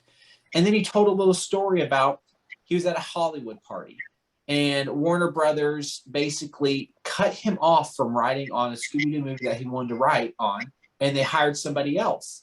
And they didn't even tell him, and they just kind of threw him to the side. And then they came back to him and used him on another Scooby-Doo movie. And I don't blame him for saying, yeah, I don't, because you know it's a job. I get it, but it's kind of like Warner Brothers does not treat their employees, their voice actors, their writers, their artists, the people that pour their hearts and souls into the Scooby-Doo franchise. It's like they slap them, they knock them down, and then it's like, oh, you know, I'm sorry I did that to you, but can you come back and work? You did a good job on this. That's awful. That's so terrible. And I feel sorry. Like when Glenn told that story, I was like, I was like, oh my God, I feel so sorry for this man. You know what I mean? And you know, I mean, I do. You know, I mean, I know I talk about Scott Ennis a lot, but you know, even Scott. You know, I mean, Scott is a great voice actor. Me and Nikki know him. You know, me and Nikki and Wendy. Now Wendy knows him too, and so we know that he does a good voice of Shaggy and Scooby. I mean, why is he not being used? It's like he's been shoved to the side. I hate that. You know, I really do. They should have brought Scott in to be the host. I think he would have made a great host. Agreed. Because, you know, there are some things where he's interacted with the characters before. And I think that he would have made a great host. I don't know who Janelle Parrish is. She has nothing to do with Scooby-Doo. She shouldn't have even been involved in this. Yeah. But agreed. Yeah. I think the simple fact that Scott has done a lot of the toys could have been an interesting angle, because like you have like 52 years, that's a lot of merchandise. Clearly it sells. So like even just talking a little bit about that, like even Scooby making a joke that a little plushie of him is really cute. You know, like that kind of stuff, talking about all of that merchandising and things like that, like there was a lot that you could keep like suspended disbelief that they are actors and not cartoon characters, and still get that information across. You just needed to spend a little bit of time on it. Yeah. And I also found it too. I found it weird too during this Where Are You Now? They didn't even pick up, they didn't even touch some shows. They only touched certain shows, and they kept going back to, like, they didn't even touch the 13 Ghosts of Scooby-Doo. You know, they barely touched on Scooby-Doo and Scrappy-Doo. You know, they barely went back to the Scooby-Doo show. I mean, I saw a little bit of the Scooby-Doo show, but it was mainly Where Are You, which I understand. Where Are You Now? Where Are You? Be Cool, Guess Who, and Mystery Incorporated. And it was like, that's it. Didn't even touch the Ghoul School. Didn't even touch Scooby-Doo on Zombie Island. I mean, they were touching these other ones. And honestly, and I know I talked about this on the last panel, but like they were like, here's some clips from the greatest unmaskings in the Scooby-Doo universe. Those were not some of the greatest unmaskings. I'm thinking to myself, like, they showed the Black Knight. I'm like, okay, I appreciate that. Thank you. It was the very first villain. But then they keep on going on, and I'm like Mr. Peebles, like when he was that fish monster on Guess Who, I'm like, there was way better, you know what I mean? There was way better villains to be unmasked. And I guess that's what I'm trying to get at. It's like there was nothing that made sense about why they unmasked and why they did those. I mean, you know what I mean? Those were not the great. I mean, am I just blowing smoke, or y'all agree with me? You know what I mean? For sure. Yeah. Yeah. I mean, they were just so random, and they didn't even hit some of the series. I mean, I don't know. Like, I mean, they did hit A Pup Named Scooby. I mean, A Pup Named Scooby is one of my top 5. And, you know, I just don't understand why they didn't even touch on the 13 Ghosts. I mean, that's one of the most popular shows in the Scooby-Doo franchise. I guess that's what I'm saying is, why would you not touch on these ones that, and you know what? Now that I'm thinking of it, though, 13 Ghosts had Scrappy in it. Scooby-Doo and Scrappy-Doo show. So probably that's why they didn't even touch it. Okay, I think I just answered my own question. I appreciated the like "What's New Scooby-Doo" theme song, at least at the end. Like that was like the song that played it out or whatever. I appreciated that at least. So yeah. But what was with the dance sequence? I mean, it was so long. Yeah. It was so cringy. Yeah. And they kept showing the same thing. Yes, the same clips. Yeah. Did you notice that lady? She was dancing like this, and then like it would go to somebody else, and she's like this, and I'm like, okay, is she gonna do anything else? And it goes back to her. She's doing this. I'm like, sweet Jesus. And then like they're about to show something else. She's like this. And I'm like, okay, I'm done. I can't handle this woman. Whoever she is, I cannot handle. Your arms go like this and like this. And Oh, perhaps... I know. I mean, it would look like a robot. She just kept going back and forth. And then Janelle's like, and I'm like, oh my God. Like, I do not want to see grown women dance on there. And that awful looking snow I would ghost. rather see Sonic floss again. Oh gosh. The snow ghost was flossing at the end. What? He did. Oh my I God. don't know if any of you noticed that. I promise. I swear to God. For like a second, they showed like a faraway clip of everybody, and he was doing that, and I was like, please don't do that. I could have gone so much farther into my life with not knowing that. Like, it was good I missed it. It was fine, whatever. Yeah. It's just, it wasn't, yeah. I'm gonna keep harping on that snow ghost costume. It was so bad. Like, and also, why is that the one they went for? They could have gone with like, to be honest, I'm tired of seeing like the spooky space kook and the creeper because that's like everywhere. Like, obviously love them, they're iconic, but that's like all they ever use. But like, I would have preferred one of them, to be honest, because it would have been a little cooler. Like, Snow Ghost is just kind of like, it was bad. It was just bad. They could have done more with it, because I would say the Snow Ghost is one of the most dangerous villains that they interacted with, because he tried to kill him so many different ways directly. Yeah. But it wasn't even like something cool like that. They showed him almost killing Velma. They showed that in the special, like that part of the episode. So it's like, do some. Oh, he tried to kill me. Like, I don't know. Mention it. I don't know. You know what I mean? I think they probably picked that villain because the costume could be so cheap to make. You know, like if you think of every villain, like literally they could have just thrown a sheet over her and cut like the right shaped eyes and it could have passed for the Snow Ghost. You know, so I think that was like whatever reason they had for making a really cheap looking costume. I think that's why they chose that particular villain, because it was so easy to just not put any effort in. Well, here's the thing. If this whole special was an ad, they could have just used like the creeper costume or like the ghost clown costume from Trick or Treat Studios, because those already exist. Just use it or get permission and put them in the credits or something. Like, it's already done. You could just do it. Like, you know what I mean? You could do Dr. Coffin and only have that mask. Boom. Yeah. White shirt, gloves. Got you. It's pretty easy. I'm so disappointed in that. That whole scene with the Snow Ghost where he's chasing him around is just really awful. But the Snow Ghost was a guy. It was a guy in the costume up until they unmasked the Snow Ghost. Oh, yeah, absolutely. I get tickled thinking about that. Yeah. Well, that's not an original idea, though, because in the Twilight Zone, arguably one of the most popular and definitely one of my top episodes, Eye of the Beholder, everyone knows beautiful Donna Douglas's face at the end when they take the bandages off. But Donna Douglas is not the actress doing any of the voicing. She's not the one who's actually in the bandages on the bed. That is a different actress altogether. And it is a little bit sad that she wasn't pretty enough to be in the unmasking. She had a great voice. And so she had great hand gesturing, because obviously, like, she's completely covered in bandages. You have to be able to act, right? So the actress who is in the bandages was a better actress, but they wanted Donna Douglas's face for the end. So it's not the first time that we have seen where the person in the costume is not the person at the end. You know what I mean? I'm not saying I agree or disagree with that, but yeah, it was a bit obvious in the Scooby one, because like it was clearly a man in that costume until the end. Yeah. They're really. If they're gonna have a cheap costume, why are they paying 2 people to wear it? That's what I want. Point. That's a good point. Sometimes things are just ugly, though.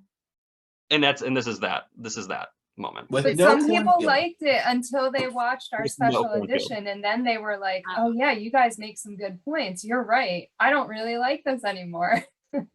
Yeah. I feel like there are Scooby rose colored glasses that depending on where you came in, Not to say that a newer fan is any less important, but there is like, you're like, I'm still hype about every new Scooby I see, and then we're like, what's happening? What's happening? What's happening? What's happening? What's happening?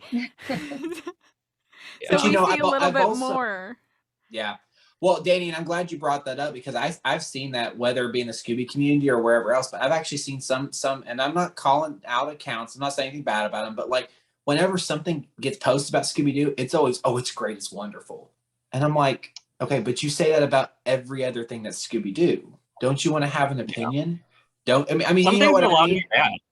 I mean, I've just always been raised to always voice your opinion, always, you know, and if you think everything's great in Scooby-Doo, okay, that's fine. But I mean, you know, and it's like, oh, I don't have, and there's not one bad thing. There's not one bad thing. And I'm like, no, but there is some, there is some things here and there that, you know, don't make sense. And, you know, You're allowed to be critical of something and still exactly. So, Mhm. I mean, you know, I mean, like I said, when I first started talking about this, you know, reunion, I mean, is there a lot of bad things about it? Yeah, there's a lot of bad things about it.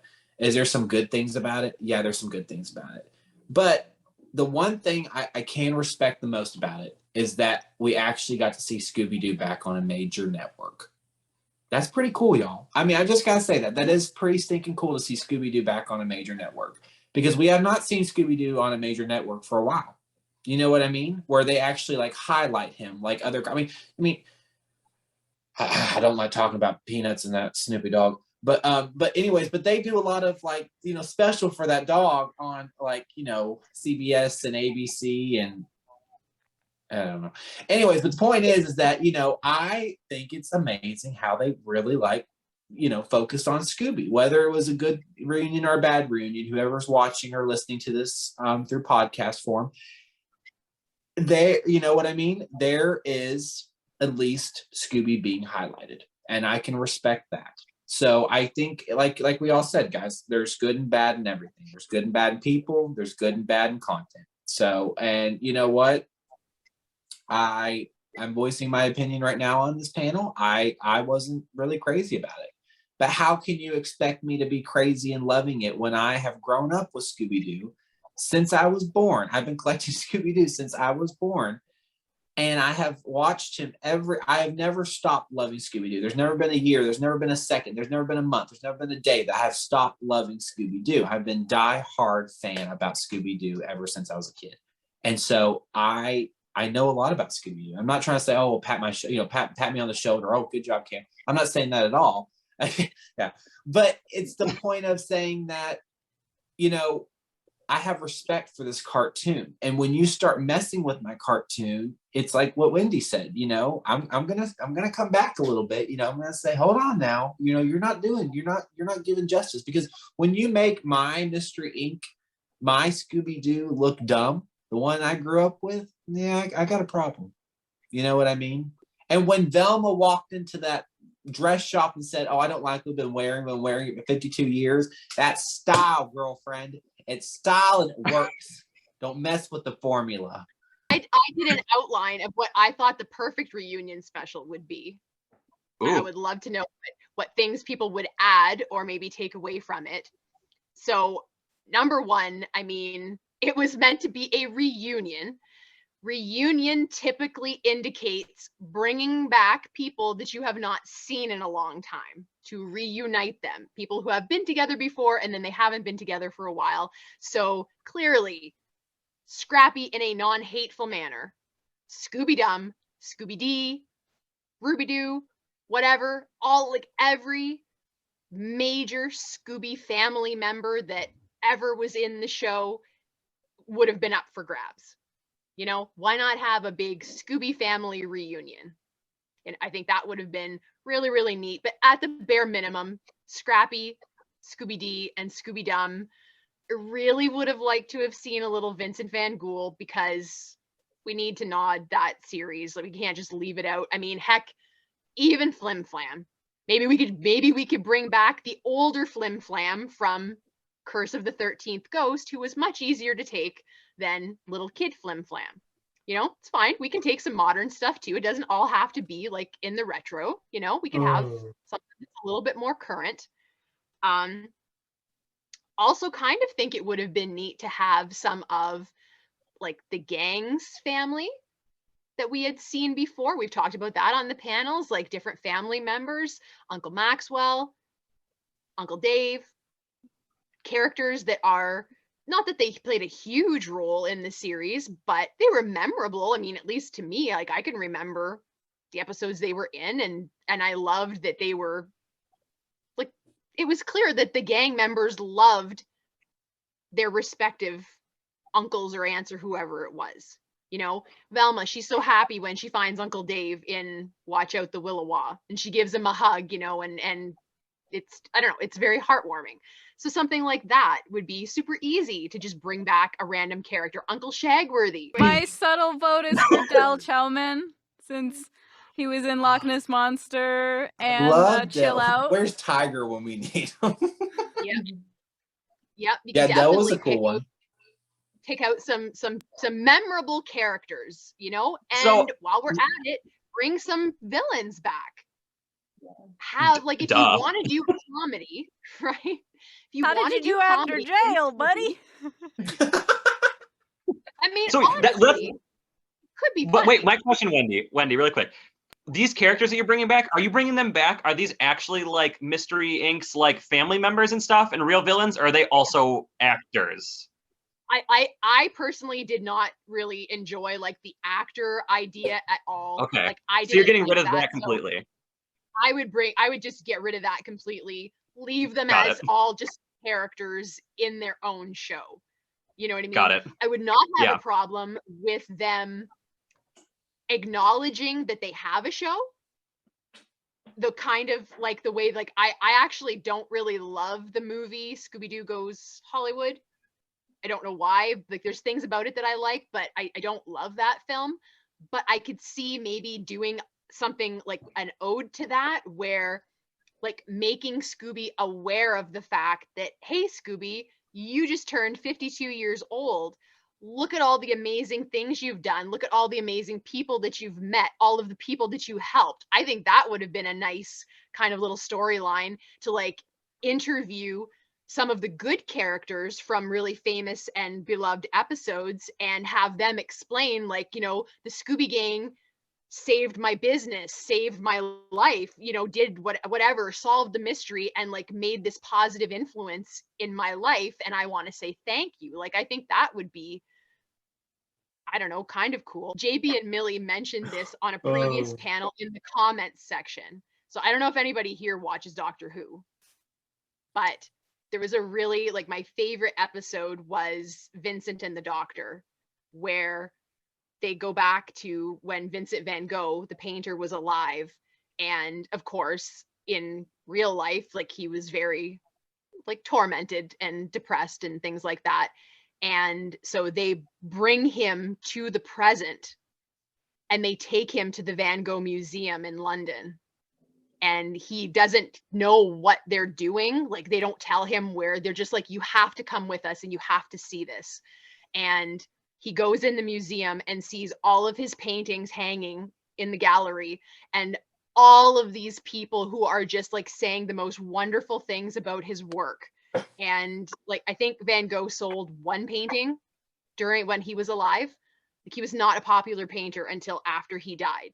So he never got to see the love that the world ended up having for him and his work. But in the Doctor Who episode, and the actor that they got to play Vincent was magnificent. He looked like Vincent van Gogh, and he was brilliant. Is one of like the best roles I've ever seen cast ever. And just to see him in that place and imagining it being real, like how that artist would actually feel seeing the love that he never knew in his lifetime and seeing how people embraced him and called him like the greatest painter of all time. And he starts crying and stuff. We could have done that for Scooby. Like, that's kind of what I was thinking about when I was like, well, you're having a reunion and you bring back these people, and Scooby has had a positive influence on someone in every single episode because they're solving a problem. And I just would have loved to have seen Scooby getting, like, us showing Scooby the love. I think that's what a reunion special for Scooby-Doo should have been about, was being like, hey, Scooby, look how much we love you. Look at all of these people that love you. And then that would have opened the door for something Danny mentioned earlier, which is like merchandise. How much amazing Scooby merchandise and collectibles have there been? We all, I think, love those old boomerang bumpers that have like the little retro toys and stuff.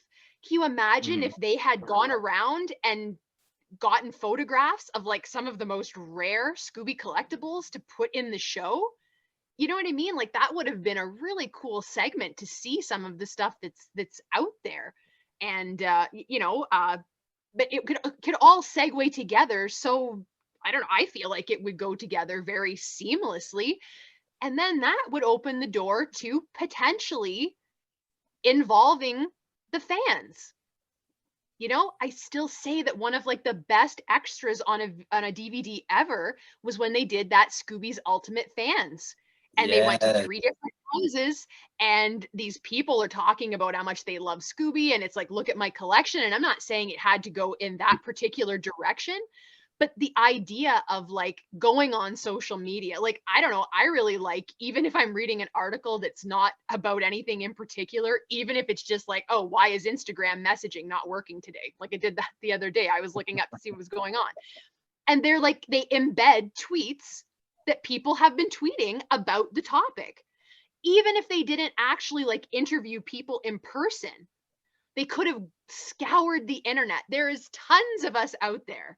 I'm not even saying like the 5 of us. Like there's so many Scooby fans the world over doing things online, fan art, fan writing, just talking about what they love or what they don't love, you know, just like people dressing up.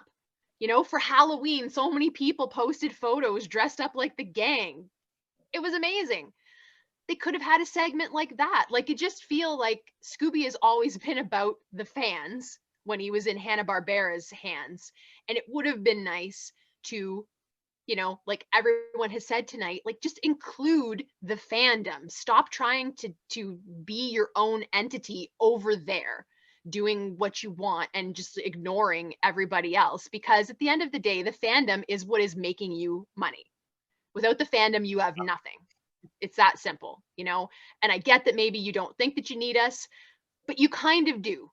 You really do. And I'm not saying that you need to cater to us all the time, but you would, like, it would be more lucrative for them to involve people. You know, because it would just bolster the fandom even more. And the more people that you get, the more crap you can sell. That's how that works. It's amazing. I know, but it is, you know, novel idea. I did like their unmasking scene, but again, it was just poorly done because it like no thought went into it. They could have done any number of like montage videos using clips from original episodes and splice them together like that. Like I, for one, I kind of would have enjoyed seeing like all the spooky clowns that have ever been in any series of Scooby-Doo. 52 years, include every single series that we've ever had. And just like a quick little video montage of all the different clowns, all the different puppets, all the different like whatever, and just utilize what you already have. You have 52 years of clips that we all know and love. Put them together. Pick stuff out of them. You don't need to like, don't reinvent the wheel.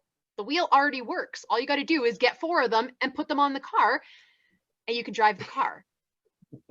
You know, like it seems really simple, but apparently it's a little bit difficult for people. And lastly, fun facts and trivia. Whether you are doing it verbally throughout the thing, or you have like a little footer at the bottom and you're just running random facts after a commercial, or even like I mean, to be honest, there's so much material. I wouldn't have even minded if they did it more like a newsreel, where you're watching a news channel and there's like a banner going across the bottom of your screen the entire time, and it is constantly giving you new information, or you get so much of it and then it repeats. even that, I feel like they could have just like packed so much good stuff into that. You know, how many pizzas have Scooby and Shaggy eaten in 52 years of television? Like, who cares? And yet I kind of want to know now. As soon as I thought of that, I was like, wow, how many pizzas did they eat? You But know, think how about many all the episodes? research that they would have to do to Oh, figure too that much. out. And they're not going to do that. No. Effort? You know, They should. They should though. That's what bugs me. We have talked to people that worked in Hanna-Barbera, and they have confirmed that Hanna-Barbera, they wanted to know what the fans wanted, and they did that. It didn't matter if it was extra work or not, they were going to do it. And that is why we are still talking about Scooby-Doo and Hanna-Barbera 50 years after the fact. That is why, because they put in that extra time and effort and research and money and whatever they needed to do. And that's why, though. That's why we still have it. And so it's unfortunate. Like, are they going to do it? No, they're not. But it's just like my ultimate idea of what they could have done. And they could have done it. It's not like it was beyond their reach. You know what I mean?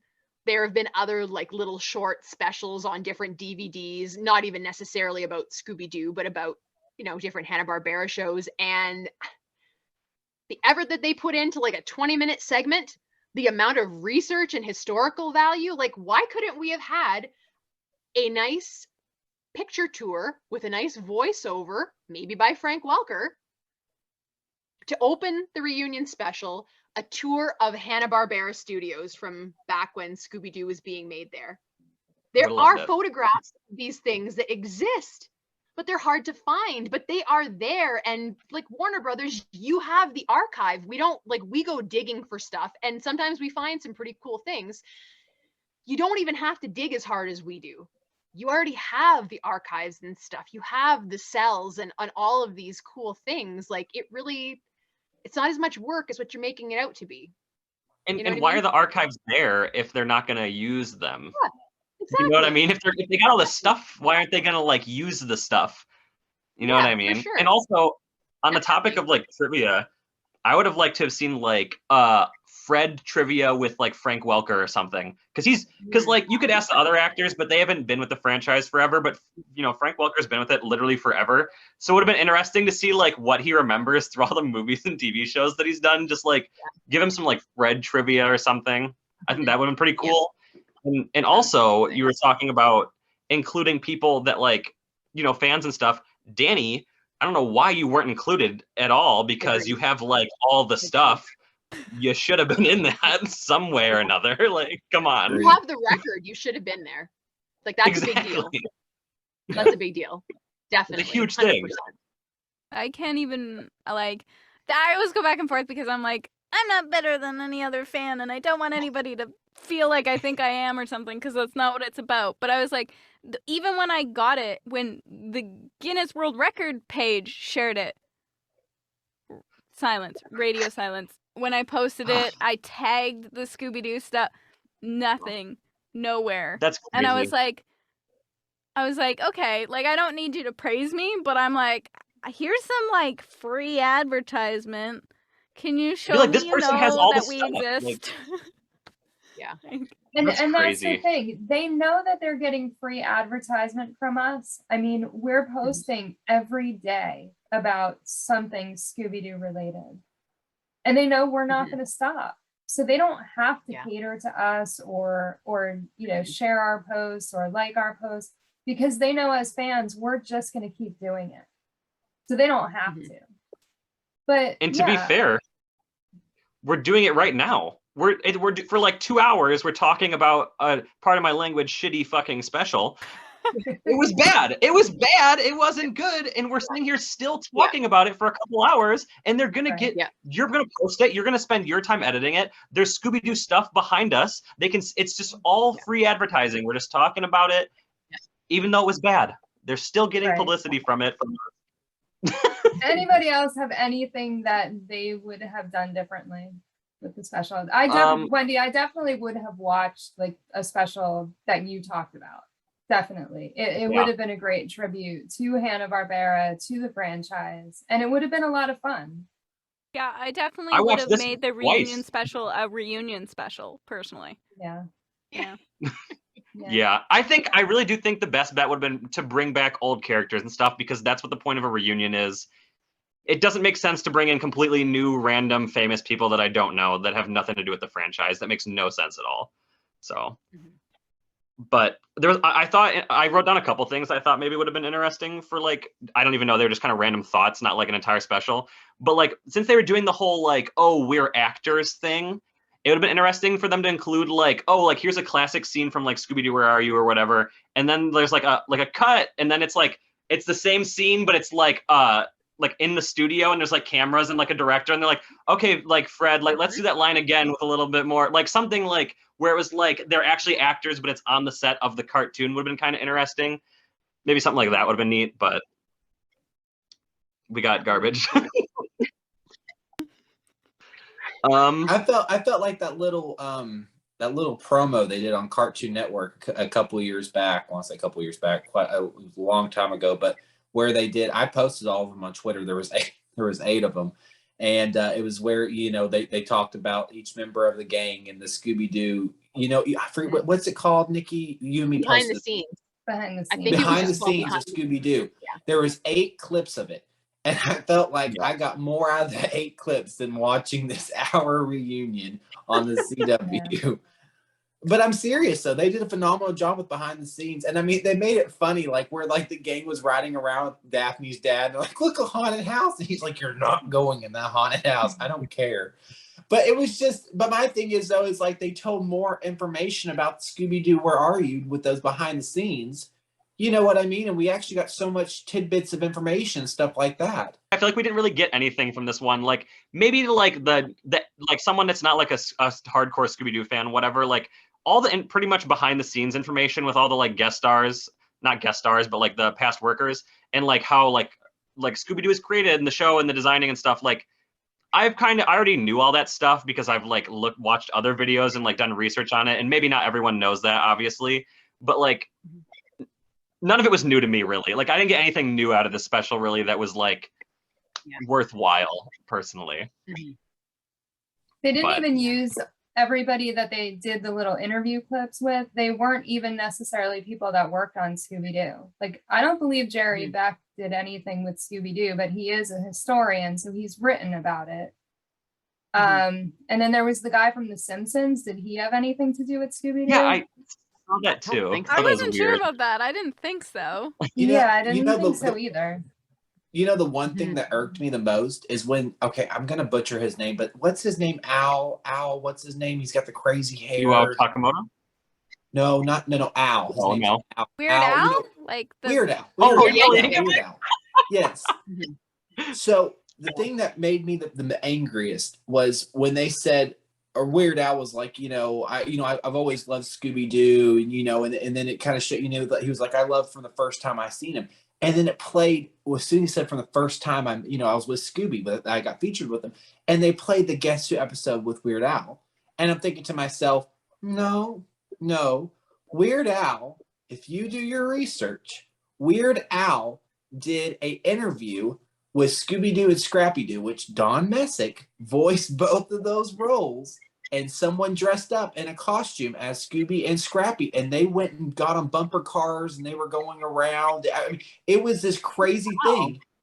But my thing is, though, do your history. There is history going back, and it was, and again, that's probably why they didn't show it, because Scrappy-Doo was in the thing.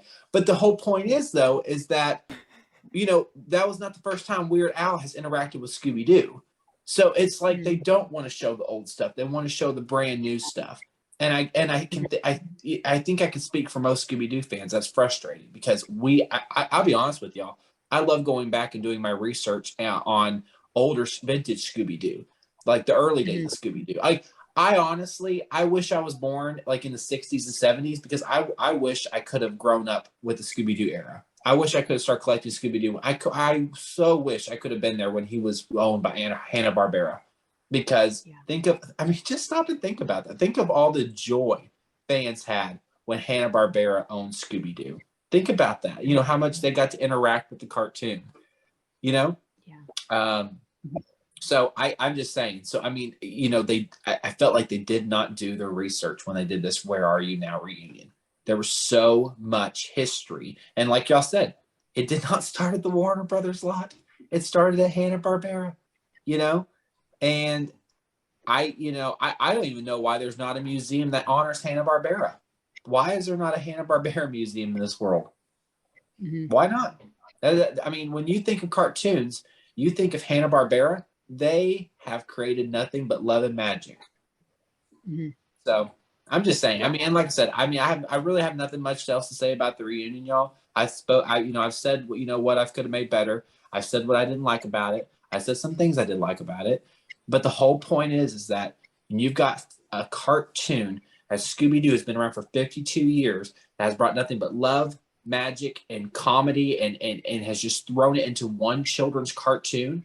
I mean, and has brought people together and has, I mean, I can't tell y'all. I think the one time, and people may say, oh God, Cameron, this is cheesy. But the one time I've heard that Scooby-Doo has saved a life is when I heard a veteran, a guy who went off to World War, and he said that he came back and he was not mentally here. And he said the only time I felt safe is when I turned on Scooby-Doo. That's powerful. And I know people are going to say, oh, that's cheesy, Cameron. But that's a World War veteran. And he's telling me that coming back from war, and he turns on Scooby-Doo, and he feels comfortable. When people watch Scooby-Doo, they escape the real world. And I felt like when they did this reunion special, they did not honor that cartoon dog that has been around, bringing so much joy to fans. And that's sad. It really is sad. And I know sometimes I can be goofy on these panels. Everybody knows that. Everybody can get a good laugh out of Cam. But when I want to get serious, I get serious. I love this cartoon dog. I don't collect them for no reason. I collect them because I love them. And when you start to mess with my Scooby-Doo, I get pissed. So. Yeah, I hear you. Devin, what else did you have on your list? Just a bunch of dumb stuff to take away from Cam's serious moment there. Please make it funny. I want funny comedy. I always just like write down random things and then I look at them and I'm like, they don't make any sense. But I was just thinking about like, because they portrayed them as actors in this special, right? So I was going along the lines of that. And I was just thinking it was funny because they mentioned like all the other shows, and I was like, but they didn't mention like kind of how they look different in the other shows. So I was like, what if it was like Be Cool, like Shaggy, and he like it was the original Shaggy actor in a Be Cool Shaggy costume. So he's like really skinny, but he has the Be Cool Shaggy head in his hand like it's a mask, and he's got like his regular Shaggy head. Like that makes no sense, does it? I get what you mean. Yeah, I get it. That was a thought I had, and I was like, that makes total sense when I wrote it down. It would be funny though, you know, and it would go with a tribute to Scooby-Doo more so than people that made no sense. So.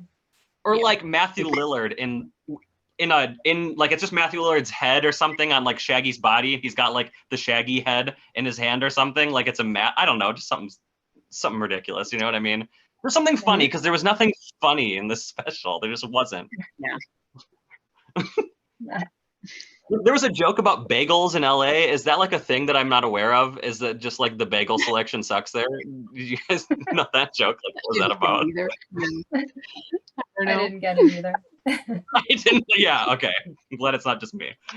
Did anybody else catch the 69 joke they threw in there? Yeah, for sure. Oh my God. Yeah. Not being a nudist. What? I did not get that. I felt like that was so stupid. Yeah. There was one part I did like. I remember when after they saw the snow ghost, Shaggy and Scooby went back to the gang, and like Scooby was doing his thing where he's like imitating like the snow ghost or whatever, and all the gang is just like guessing like this ridiculous stuff. I don't remember anything they said because I didn't write it down. And like Shaggy's guessing too, and they're like, Shaggy, you were with him. Like, why are you guessing too? Like, you were there. You know what happened. So that was the only thing. I was like, okay. Yeah. Yeah, I was like, okay. A lot of the jokes were like, the ones that I liked weren't good. They were just like, okay, sure. But yeah, that's pretty much what I got. I would like to see more of the villains, I think. Going off the where are you now, they could have done, you know, like Wendy said, bringing back the villains and maybe saying like, oh, do you remember this? This is where that villain is now, you know? Yeah. Because I don't feel like Yeah. they really, I mean, first of all, does Scooby-Doo really need a reunion show? It's still going. Right. So the It's not reunion, over. right, the reunion itself wouldn't make sense. So where are you now? We know where they are because it's still going. So again, it didn't make any sense. But yeah, when I heard reunion, I was like, oh, they're gonna bring back Scooby Dum and Scooby Dee and Scrappy, and you know this is gonna be cool. This is gonna be a great tribute. That was the first thing that I thought, and then I was like, wow, Warner Brothers is involved. This is gonna suck. Yeah. Yeah. And it did. Unfortunately, It was their chance. did. It was their chance. It was, yeah, and they blew it. Yeah. They really did. Agreed. Yeah, they had. I remember there was like this. I don't know if it was like a bumper or like what it was, but do you guys know that? I think it was on like Cartoon Network or something, where it was like the villains and they were like in prison. I don't know if that'd be the best way to bring them back for this. To like, where are they now? Is in prison, maybe for some of them, but like I definitely think the villains like should have been a bigger part of it because they really weren't like at all. Like they just kind of weren't. Or like they went to the prop department and they showed like not anything in the prop department at all when the snow ghost was chasing them. It would have been interesting to see like some props, like some set pieces from like Scooby-Doo shows and movies and stuff, or like some of the masks or whatever. Because it, you know, if they're acting on a TV show, it'd be cool to see like some masks from the villains or something like in there and stuff like that, and different props and stuff. Yeah. But Or even when they dressed up, instead of having them dress up like the Banana Splits, they could have had them dress up like villains. It would have made more that would have been sense. so much better. That would have been so much better. But like when Velma walks in to go ask for like a costume change, it's literally just the two Banana Splits costumes laying on the table. I mean, you can definitely see them. But like there's nothing else behind them. Like there's nothing else Hanna-Barbera related. There's nothing Warner Brothers related. It's just those two costumes. So then you're like, okay, I know they're probably going to dress up like that. Then lo and behold, they dress up like the Banana Splits. And the Banana Splits song starts playing. And then it's like us three talk from our little panel we did. I mean, they could have cut that out and they could have alluded more time for Scooby-Doo. It was so long. And don't get me wrong, I love the Banana Splits. I really do. I grew up watching the Banana Splits as well. I grew up watching all of Hanna-Barbera. But why the Banana Splits? The Banana Splits had nothing to do with Scooby-Doo. So why did we include them in this reunion special? I didn't understand that. I get why they had Speed Buggy and Captain Caveman. And even though it was so awful what they did to Johnny Quest, it was terrible. I still love that we saw Johnny Quest. I mean, I'm not saying what the way we saw him was great, not at all. But I mean, I was shocked when we saw Johnny Quest. I mean, Johnny Quest never really teamed up with Scooby-Doo. I mean, there was a comic book series that they teamed up with from the Team Up issues, but that's it. You know what I mean? And so I just never understood why the Banana Splits. I mean, I don't know. I don't get it. And it's interesting that like the Speed Buggy and Johnny Quest, there was like the Powerpuff Girls and Batman and whatever. Like I don't know if you guys noticed, but it was they were like definitely reusing the same animation like loop like over and over to make it look like they were talking. It was very obvious, and that was a big pet peeve. I was like, oh, that's really bad. But they should have I know we've already talked about it a million times, but they should have used that time to put like Scooby Dum and like Vincent Van Gogh and stuff into those parts. If they're gonna reuse animation anyway, just do that and just do like a little like, oh hey guys, haven't seen you in a while, or whatever they want to say. Something like they should have used that for something better than like other properties that have no like reason to be a part of the Scooby-Doo reunion at all. So Yeah. kind of a weird thing to include, but Yeah. And Nikki, you may know, but who was that guy with the spit bucket? I didn't even recognize who he was. And and here's the thing for anybody listening, I did not appreciate them saying that Scooby-Doo doesn't eat his Scooby snacks and he spits them out. That is the stupidest thing I've ever heard. Bad taste. Yes, Yeah. to say Scooby-Doo doesn't eat and he's like bulimic, like that is like the stupidest thing. And Nikki, you said that. But like, well, they literally like, said in Hollywood you can't like gain weight or whatever, basically. So he's got to spit it out. I was like, okay, he's wow, a dog. like, geez. Good God. Yeah. But who was that person? Who was that guy? Do y'all even know who he was? I don't even know who any of those people were. I didn't know a single person in this whole thing. No, no. No. Danny, what would you have done different with the special? Yeah, I feel like everybody pretty much touched on what I would want. I would want to see bring back the characters. Choose what you want. Is it about Scooby-Doo as a show, or is it about the show itself? If it was about as a show, show us the voice actors, show us some writers, show us some animations, show us some Hanna-Barbera stuff, some history, some merch, some fans. And if it's about the show itself, show us old characters, costume changes, the gang's opinion on things like they talked about the fashion. Well, Daphne would probably talk about their fashion over the years, you know, stuff like that. Like, choose a side, but make it about the actual show. Yeah.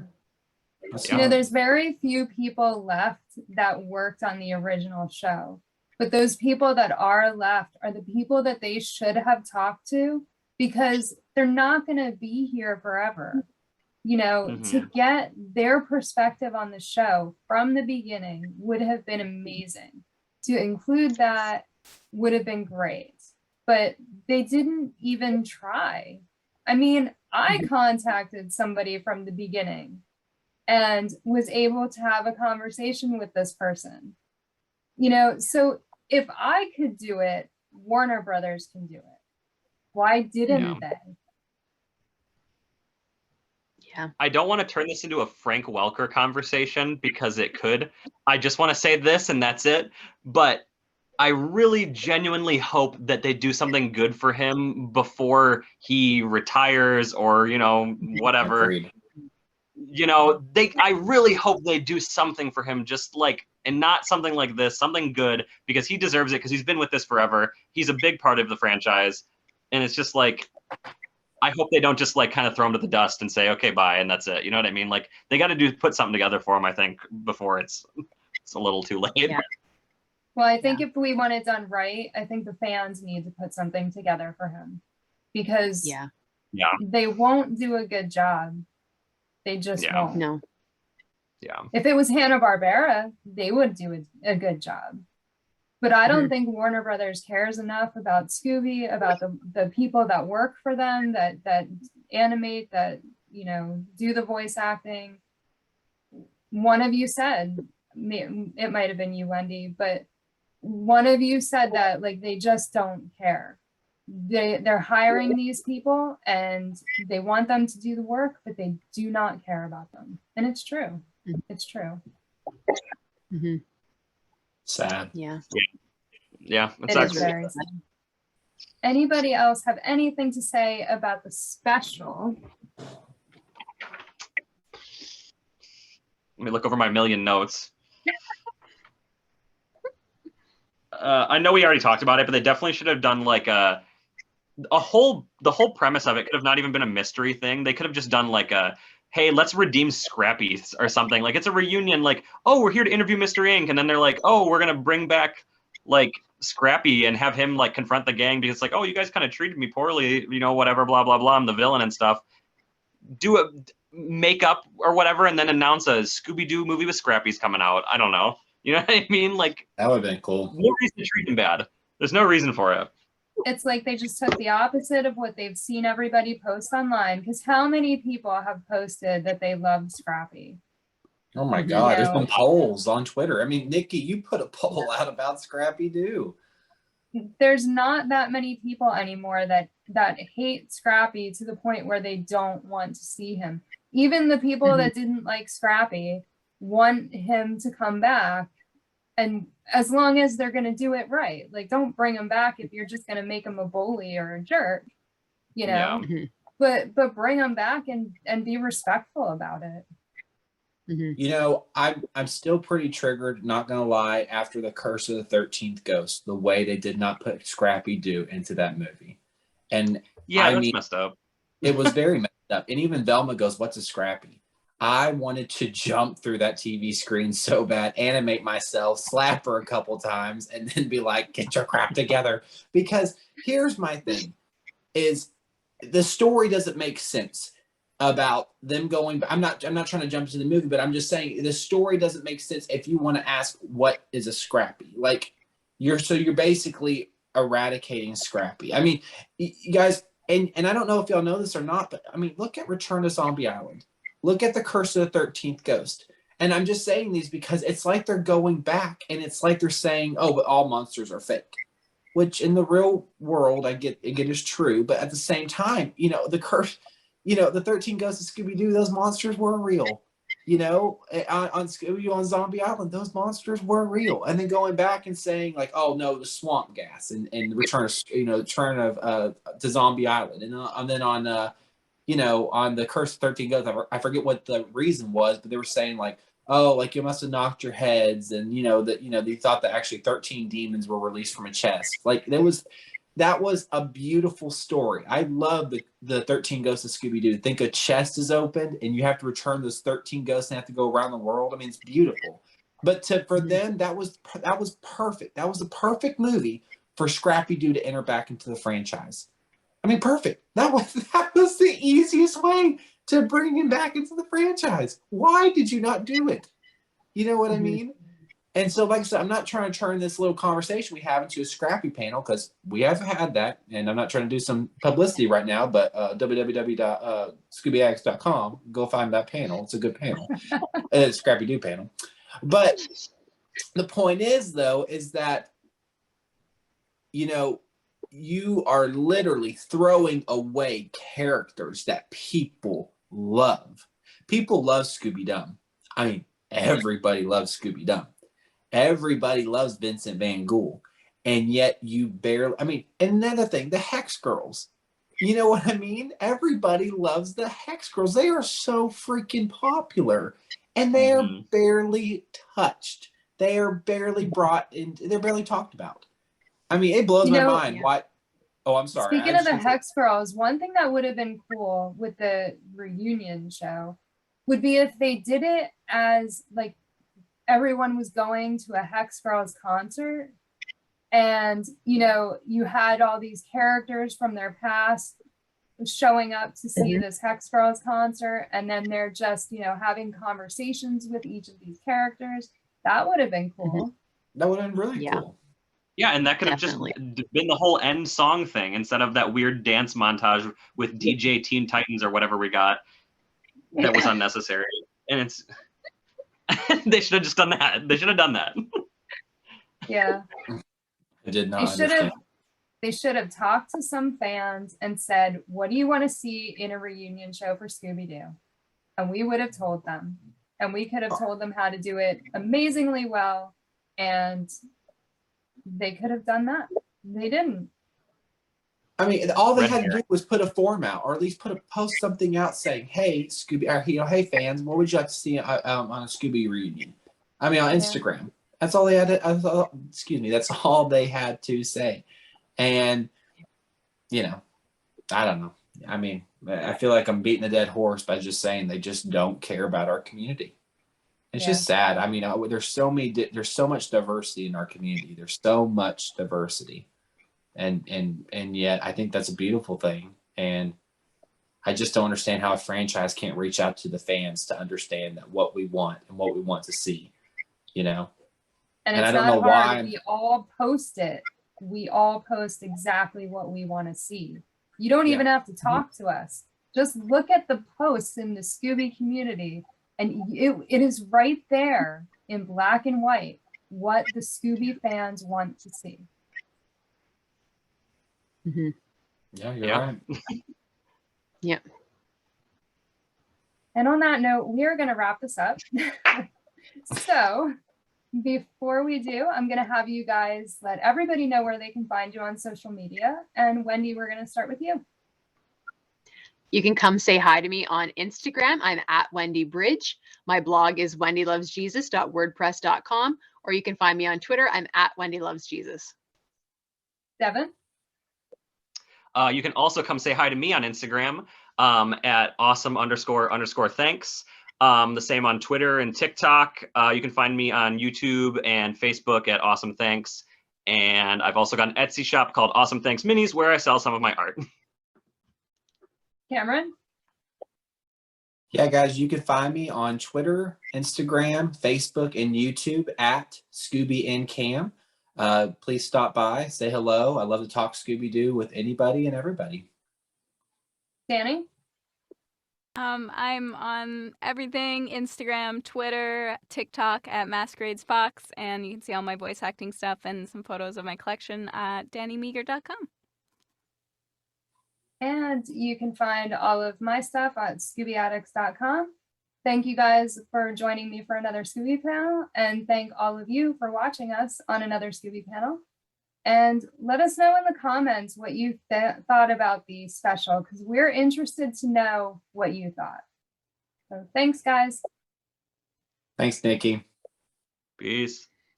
Thank you for tuning in to another Scooby panel. I'm Nikki Blake from ScoobyAddicts.com.